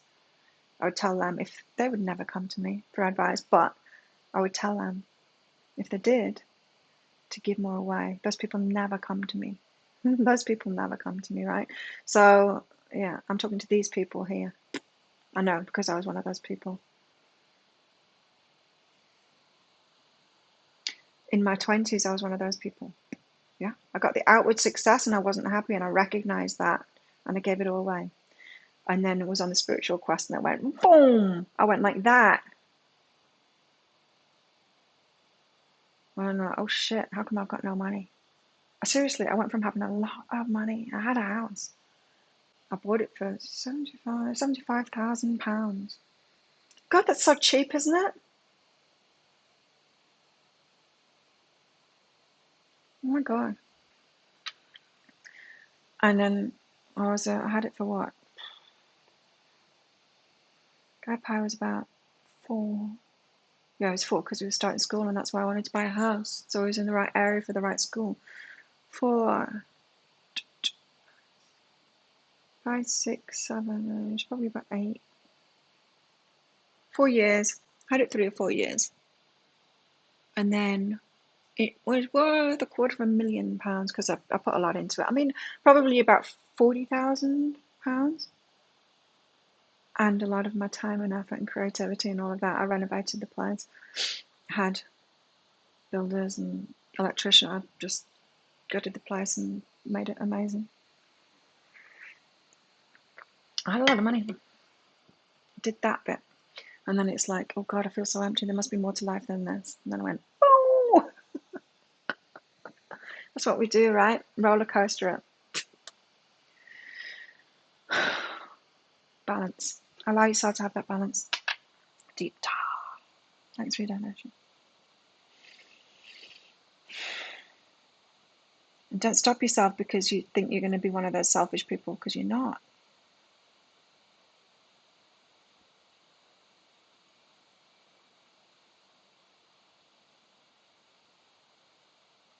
So you are making progress. You're learning a lot, deep dive.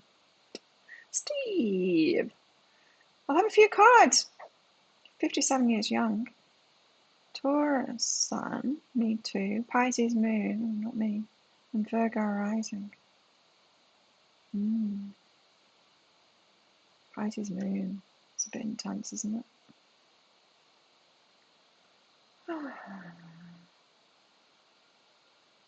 Let's get some guidance for you then.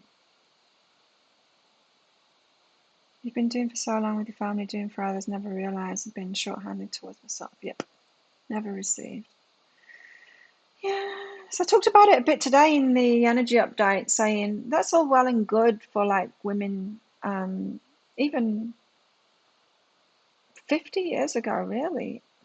Maybe not, but definitely 100 years ago, because society was very different then. Women didn't have rights. Women couldn't earn that money. Very few anyway. But the structures were different. The men kind of owned us, but they would look after us financially, at least.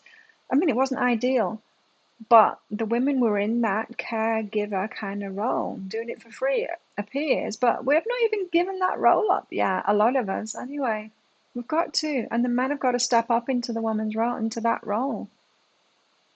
We've all got to seek that balance now between the genders, right? It's complicated. We've not figured it out yet, for sure. Steve, let's get some guidance for you.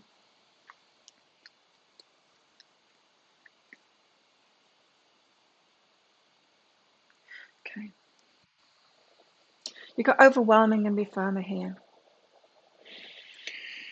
So when it comes to you needing to step up and be firm with someone and be outspoken and tap into that hard side, bad cop, the one that has to discipline someone. So say if you're a parent, it's not ideal to always to be the good cop, to be the good parent. That's very enabling, isn't it? If you've ever been in a relationship and had kids with someone where you're always the one that has to do the disciplining because the other one won't do it because they're trying to be good cop and be liked all the time, it's very annoying. I can tell you that. It's very annoying. But here you've got this reluctance to be the bad cop. Not just about parenting, it's about, this is telling me that maybe you had a parent, could have been father, it could have been mother, or it could have been other people as well in your life too, but that was hard, that did that energy a little bit too much. Control, maybe discipline, way too much, unfeeling kind of discipline. And of course, you're going to have reacted to that. And of course, you're not going to want to do that because you know what that feels like, and you don't want people to feel that. So you're showing up as it really overwhelming you when you've got to step into that bad cop role, and it's important to step into that bad cop role to be, the disciplinarian, or to say no, right? To have boundaries. Durga says have boundaries. She's got pretty much everything. She's got all the power tools in her hands now. She's got the power. She's got the fork. She's got the lightning. She's got a cross. She's going to do that. She's got a conch shell. She's got an arrow. And she's got some kind of I don't know what it is.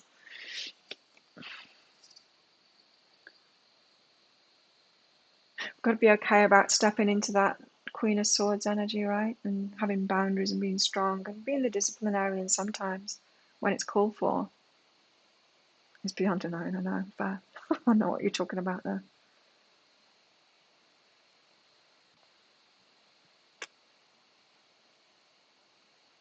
So you need to step into your aggressive side more, into the firmer side more, So this is saying you feel overwhelmed emotionally every time you try and go there.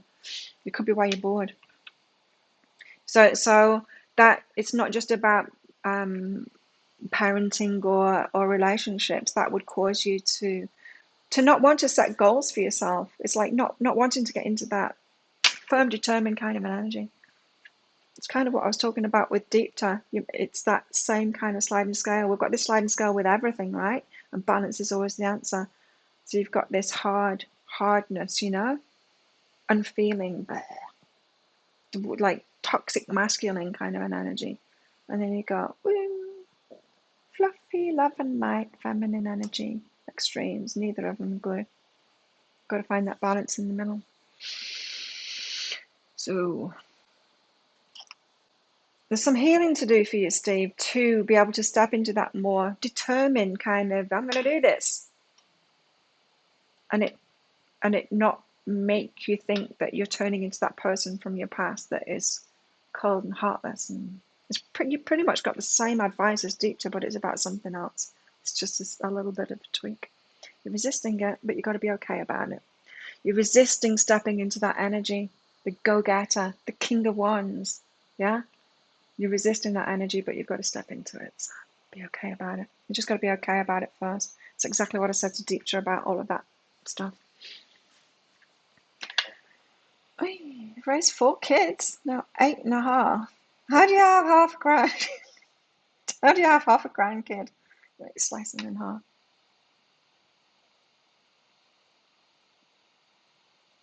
How do you have half a grandkid? I can't even get my head around that. From like what, a half? I don't get that.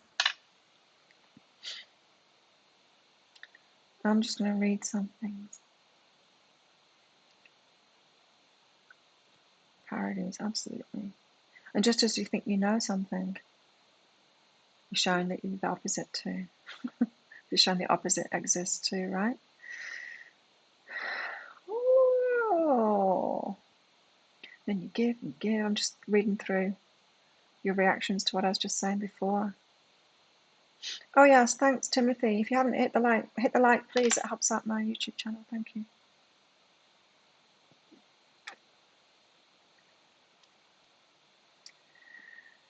Oh Lord. But now you've been taught a big lesson, love for divine. Cycle that kept on going. Now I feel I've transformed, leaving toxic ways in people. Good job. Not many people that do that. Well done for doing it. 9 years of marriage. I lasted 8. Loads of challenges. Last 2 years have been struggling, breadcrumb. Oh, made you question your self-worth. Sorry to hear that. Virgo. Moon in Aries, me too. Venus and Scorpio. Rising Leo.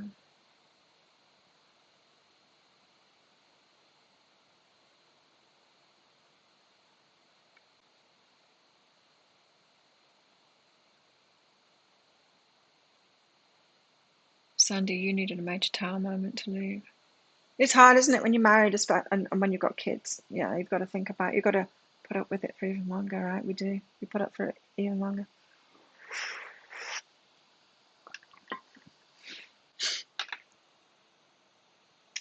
Toxic abuse. Oof.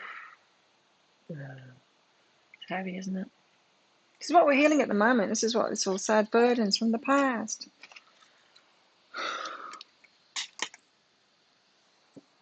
That's what we're doing right now.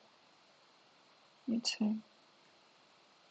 You're the mother of two beautiful girls. Good job. Oh, one's still in the oven. That's what you're talking about. It's not a half one.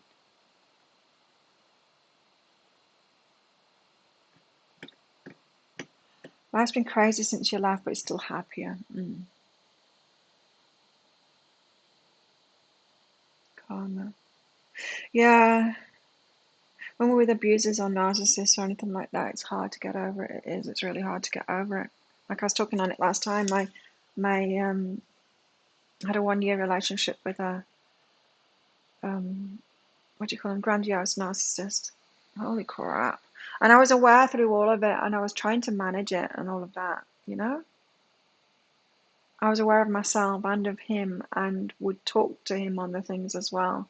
Like you can't do that. I realize that now. Apparently, I needed that lesson, and I had it on a yacht, whatever it was, $2.2 million yacht. So when I have these lessons, I do it in style, but it left me as a shell of a person. It really does floor you, right? You're happy when you get out of it, but you just got so much picking up of the pieces inside of yourself to do. It's just, God, that's been my life. It's coming to 10 years. Living in the same house, I did that for 6 months, in that same house that I was talking about. To get out of it. First card, Sandy, it was watch and listen carefully. And we even had that reiterated in this one. Listen. We've got to listen to the signs that are going on at the moment. We're going through important healings from gnarly past stuff, which is about Akashic records too. So it's stuff that's in our DNA because of the past. I was talking on the healing that's going on with me, and this blood pressure thing at the moment is it's hereditary, right? What's hereditary? Well, I know that victim mode, I was tempted to go there at the weekend to feel sorry for myself because of this stuff, this health stuff that's going on. That's where my mum and my gran went. That's the energy that they went to. There's something about stuff that's affecting us physically, maybe, but it's in our DNA, We're healing stuff from a nightmare that we've been through. 9 of Swords. Sleepless nights. I had a taking my blood, not pressure. It was taking my blood, my pulse rate dream. I woke up from that in the middle of the night the other night. What day? What's this? Let's go to that. And yeah, I've been learning about all the different kinds of narcissists as well lately. Isn't that fun? My family are all narcissists, different kinds of narcissists.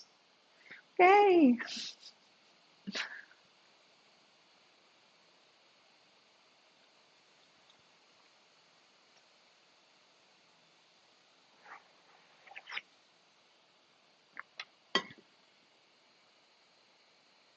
Absolutely. Don't accept anything that makes you feel sad and terrible. We've got to follow our guidance, right?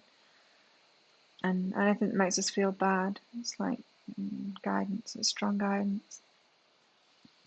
Let's get some more cards out. So we're healing the stuff that causes us nightmares. anxiety. Vagus nerve, apparently. Synchronicities. So this is what's going on with me too. We got that card as well, the synchronicities. Yeah, and personally with me with this health scare, kind of set me up for it because, and that puts my mind at rest. Thinking to get this watch, you know, the prompt to get this watch a couple of months ago, and it arrived a few weeks ago, and I have been wearing it, and it's given me the data that I need for the hospital and that I need for myself to figure out what's going on in me, and or to ease my mind, because all the data on this, it's great. Apart from when I go into hospital, my heart rate rises like I'm skipping rope. Jump rope, you call it in some countries, right? That's not good. It makes me anxious. Apart from that, I'm chill. And what else? And the urge 2 weeks ago to get the Super Greens formula, which I started taking this weekend. I bought it and it sat there. Me not taking it. There's just been, you know, and the neck stuff as well. I've been thinking about that. I've been thinking about the chi machine before all of this happened. So those synchronicities, it's like, okay, my guides aren't trying to kill me, but I'm obviously going through something. And it's definitely got to do with my mum and my gran.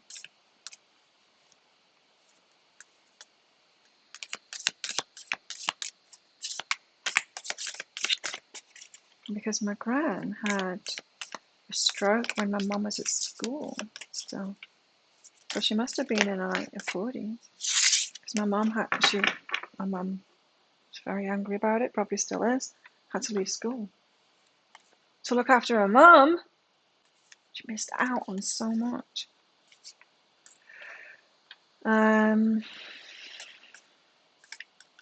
So she had hypertension. She was hypochondriac victim. Oh, wow, yeah. Much about her. I was young when she died.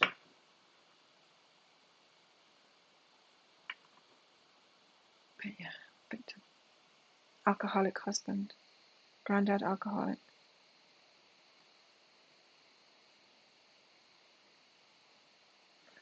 Then my mum, obviously aware of the hypertension, worried about being it, but her with those same emotional patterns. Well, narcissist, covert narcissist. Cruel woman.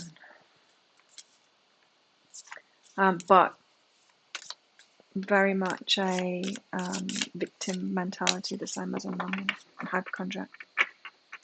Me, I'm not like, I've got something similar going on, right? But it's not hypochondriac, it's more the opposite way around. It's like, I'm sorting my health out. I'm going to be fit and healthy. Oh, sorry to hear that, love buddy man. So, Dawn of Wands, inspiration and potential. Okay.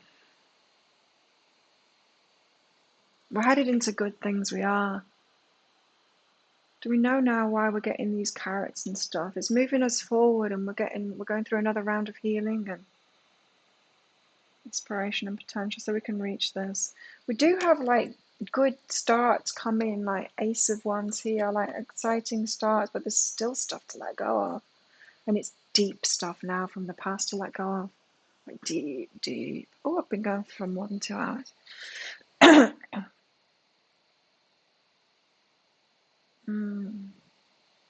Yeah, break the chain, and how do we do that? Well, we've got to know our part in it too. It's the same wounding that makes a codependent, is what makes a narcissist. So same wounding, the same hole that's inside of you. The only difference between them is that one's got empathy and the other one doesn't. So both are trying to manipulate in order to avoid the pain, the narcissist on this side with no empathy, that's manipulating people to have that hole filled that they feel inside of themselves. The codependent, same, but they're trying to give to others in order to fill that hole. Yeah. And so you've got to stop doing that stuff. You got to find out about the codependency stuff and stop doing that. You've got to stop being willing to enable. And that's why empowering yourself and having boundaries is so important to that too. I go on and on and on and on and on about it in my videos anyway, so just watch my videos. You'll hear me going on about it. But we can't break the chain because it's not about the narcissist. But it is about like healing ourselves from the effects of a narcissist because it floors you. It does. Holy crap, I was a mess when I broke up with that my last narcissist. My last narcissist? No, my last narcissist was a friend. It was a rerun of my mum. A covert narcissist, but from the grandiose narcissist. I was a shell of a person. I was just flawed. It was hard to do work. I don't think I was making any videos then. I think if you look back on my channel, you'll see me making video. Oh no, I did some short ones. I used to do some short ones when I was in that.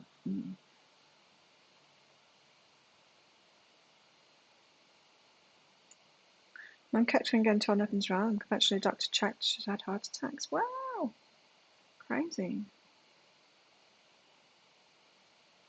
Ah. Mm.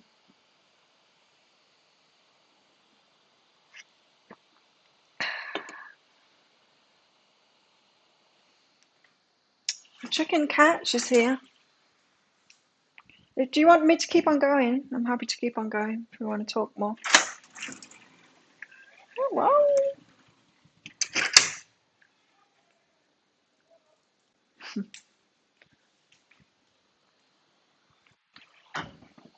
Maybe I should do my things instead. My videos. I'm going to try and get, today and tomorrow, I'm going to try and get the weeklies done for each star sign because I wasn't working on Saturday, Sunday, Monday. I worked on Tuesday, didn't I?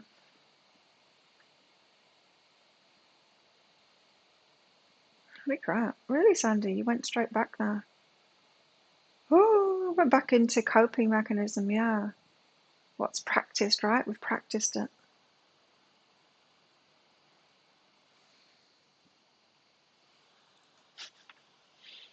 She's just decided that that's a chair now. Yesterday, she started sitting on that chair. Better than being on the bed. She's so hairy and dirty too. Not that cats are dirty, but you know, I don't know. She seems to fill her ears up with dirt. She scratches her ears out, and then there's like half a ton, approximately, of junk on the bed. I can see some there where she was laying yesterday.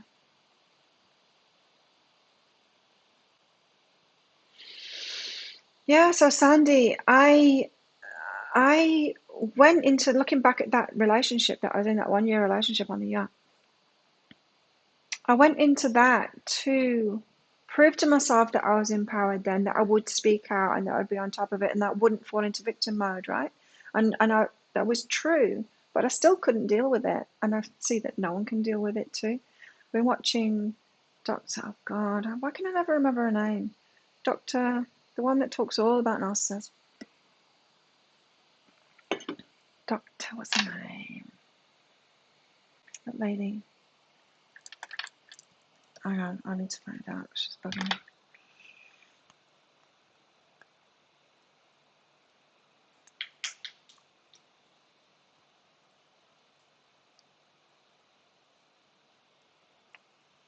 The internet's so slow when I'm streaming. It takes a lot. Who are you, lady?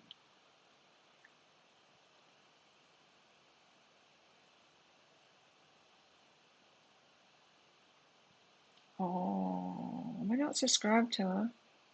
Oh, she just doesn't. She hasn't uploaded any recently.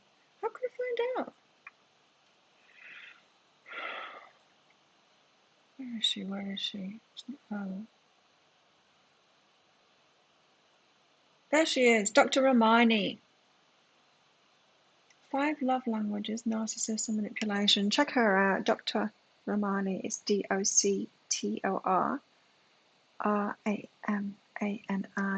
Dr. Romani. She's great.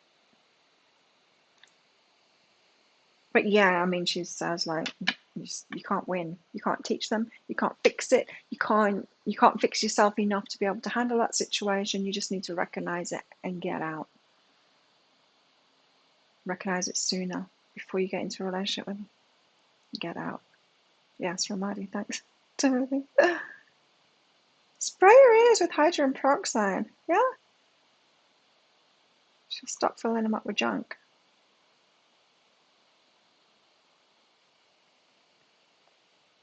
And hurting ourselves over and over to fix something that wasn't fixable because it's not ours, right? It's not ours to fix. Can't do it. Can never do it. And that's enabling when we try and do it for others.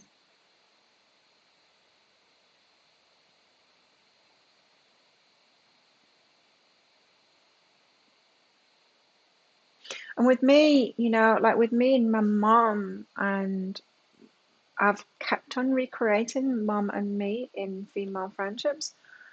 I wish I'd stop doing that, but God, yeah. So I keep on finding, or I don't know which way around it is, both, I guess, covert narcissists and women to have as friends, and recreating that whole mum and me situation over again. And covert narcissism leads to guilt, and that's nothing now, is to release the guilt of dropping them or getting away. I was always like a parent to both of my parents, in fact, and just can't do it. But yeah, look her up. She doesn't talk that much about the codependent side of things and how to actually get yourself out of that. But it's great. She does great information, like the best, I think, that I've found, of all about narcissists, the different types, and stuff like that. So yeah, she's a great resource. I'm so lucky that we've got amazing resources. We're unlucky in a way because there's so much crap on the internet. There's so much misinformation. But there are true experts out there with amazing information too.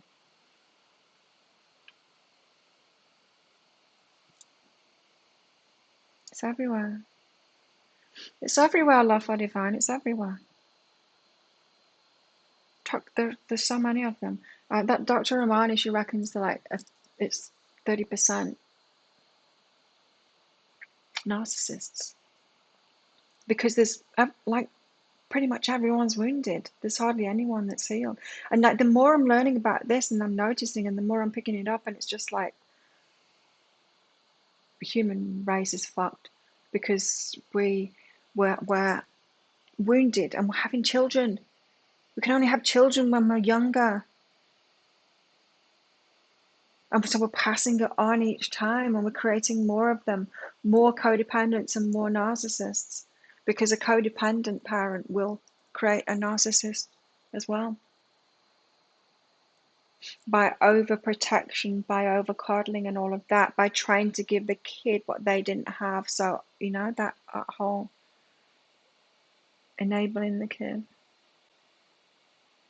And of course, the narcissist creates more narcissists and codependents too in parenting.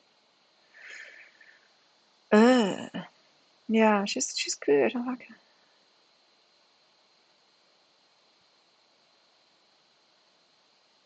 Junk in chickens' ears. It's likely infestation. I don't know. Do you think? She's pretty well cared for by her owner, a real owner, which isn't me. She gets the occasional tick on her ears,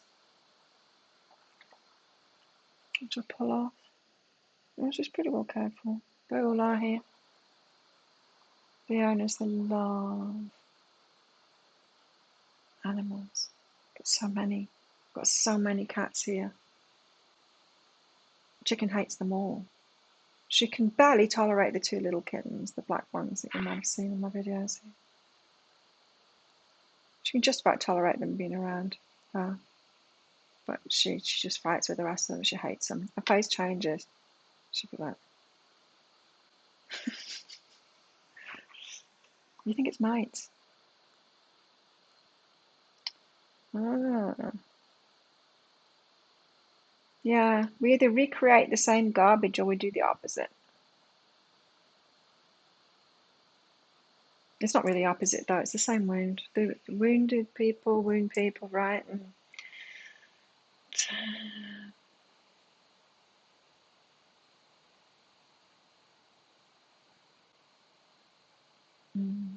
Same. Love for divine. I didn't say anything about him too, and I wish I had. In fact, I wish I had. I wish I had.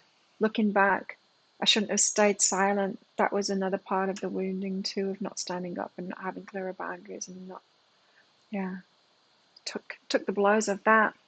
Kept on falling on those grenades for them. It's not necessarily a good way. I mean, it's teaching them to be codependent too. That it's, and I'm not saying that there is any answer either. I don't know. I think that's what we're trying to figure out now. Well, how the hell can we be healthy then? We don't know. Having to figure it out. I wonder if I can get peroxide maybe. Oh God, yeah, you can't do it with him. No, you can't. You can't. I mean, you can't address it. It's his problem kind of thing. You can only address your problem. But the whole standing up for the kids, I mean around the kids, not with him. You're never going to win that game. There's no point in playing. In fact, the only way to win that game with that narcissist is to stop playing and then heal yourself so you stop getting into that weird kind of relationship. But with the kids, I don't know. I don't know what the best way is, but it does kind of. I never talk bad of him, and maybe I should. Maybe I should have done. Not bad, but pointed things out. That's not good behavior. They're not going to listen because they had him appealing to their ego all the time. Mom's bad. You're good. It's her that's causing all the problems. All that kind of stuff. He was doing it to me. I wasn't doing it to him. I would have done it in a different way than that, of course. But just pointing out that is toxic behavior right there. That kind of thing, and I didn't do that. I didn't have the awareness to do that. Because I had my kids too early. And now I've got the awareness. What's happening? I'm going through menopause. I can't have kids. I probably could if I didn't have high blood pressure. But yeah,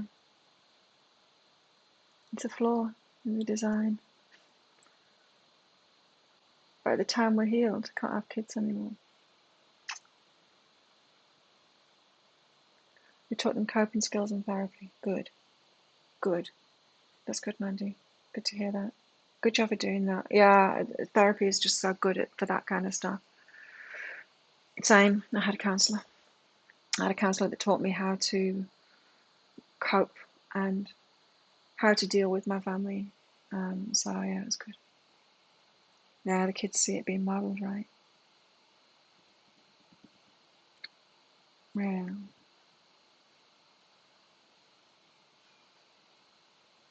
I just had to get out of there. I realised I had to get out of there. Leave them to it. Even the kids. Just leave them to it. I recognised it was just an unhealthy situation and me staying it, I couldn't fix it. I tried for many years. I couldn't fix it. I just had to get out of there. And that's the hardest decision I've ever made. To get out of there. Now, I'm not talking about divorce, and that was easy. I'm talking about to realise this is a toxic situation for everyone involved, myself included.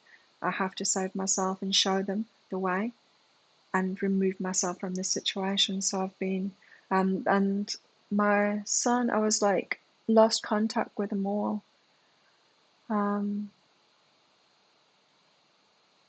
And then my eldest son, when he turned 18, so he contacted me and said, I'm so sorry for the way we treated you. Can I come and live with you again? He was in England at the time and he came to Australia.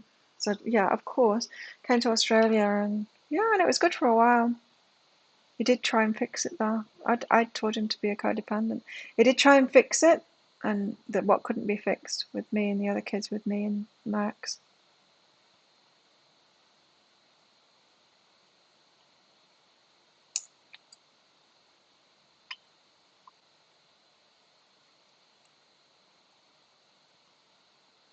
Yeah, yeah, I gotta let it go, and it's hard.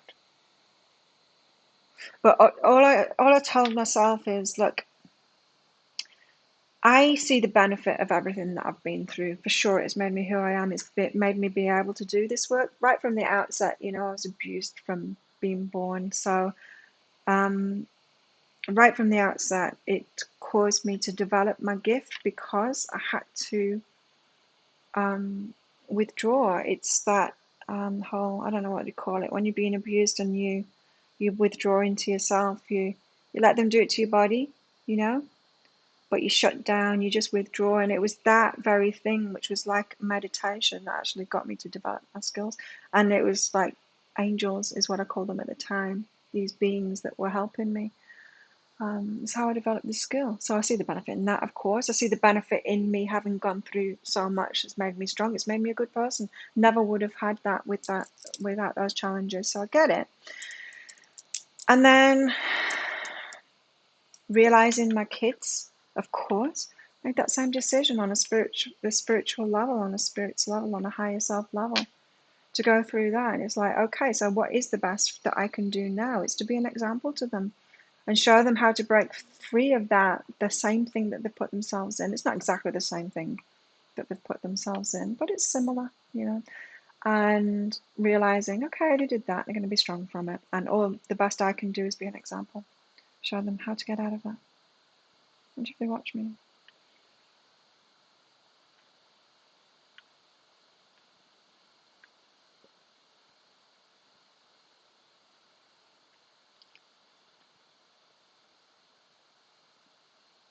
yeah, you got to work on yourself, right? PTSD. I don't know. Have I still got PTSD? I don't think so. I can't even remember the last time I had. I used to be attacked as a kid in my bed and beaten up. And yeah, PTSD from that in particular, because it gets me. I know when I'm getting stressed, because it'll happen again. I'll get a night terror, like someone's in my room about to attack me. I'll wake up screaming, which is a delight for anyone that's sharing the bed with me or in the same house as me, even, or even neighbors. I'm like, what was going on last night? It's not happened for ages. Not for ages. I think since I've been in this room, which has been for what, I don't know, a year, maybe only 2 or 3 times, and that's really good. It used to be like a few times a week. Yeah, it does. You can reduce it, and it only ever happens again if I get stressed or something else. The last time it happened was last year when I was getting threats from the narcissist that was getting in between me and my boyfriend at the time, and I was getting threatened by him. Then my PTSD flared up.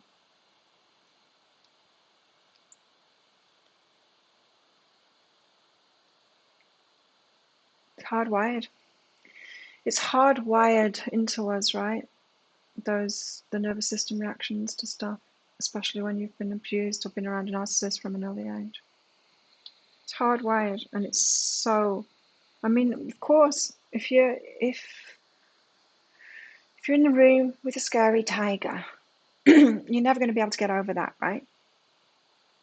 You're never going to be able to be like, you'd be a psychopath if you could just be like, I'm feeling. And that's indeed why the psychopaths and narcissists step away from psychopaths kind of thing, with the lack of empathy. Take it one step further, a lack of feeling altogether. You don't want to be that.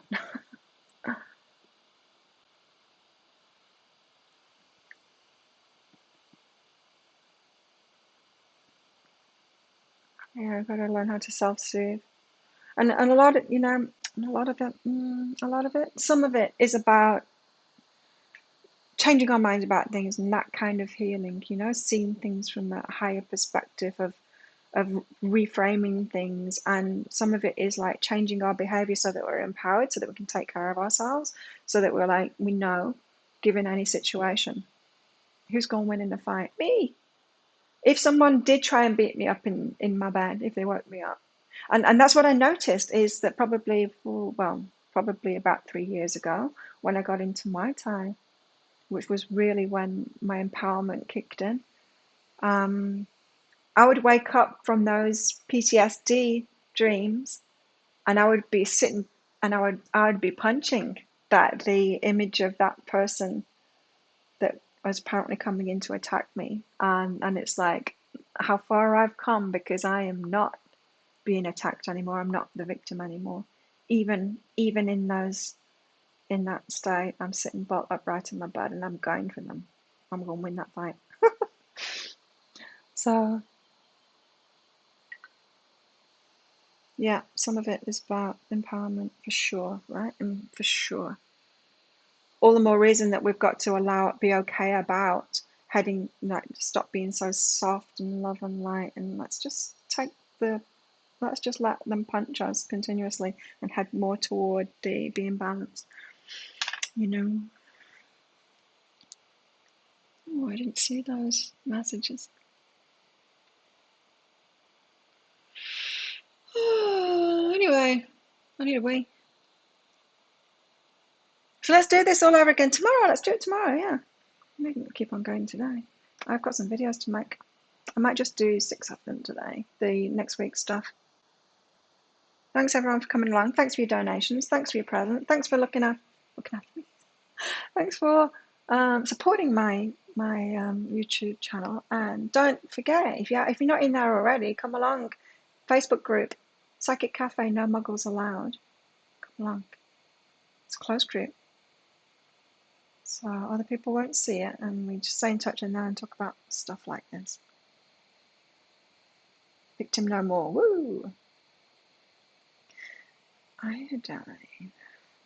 Ooh. Okay. See you tomorrow. Let's do this all tomorrow, and then I'm back on schedule. I'll be back for the Monday, Wednesday, Friday schedule. Yay! First timer. Yeah, come to the Facebook group. In fact, I'll put a link. Hang on, I'll find it right now, and I'll give you a link in here so you can go straight to it. No, not Psycho Cafe. Psychic. Wow, it's slow. No muggles allowed. Here it is. I can't actually. Oh God, what's happening? I can't see anything anymore. You've all disappeared. The comments. I've got a blank screen. Oh, there we go. Here's the link for the group. Come along. Click on that, and I'll see you in there. Bye. Have a good day, everybody. See you tomorrow. Thanks. Same time, same place.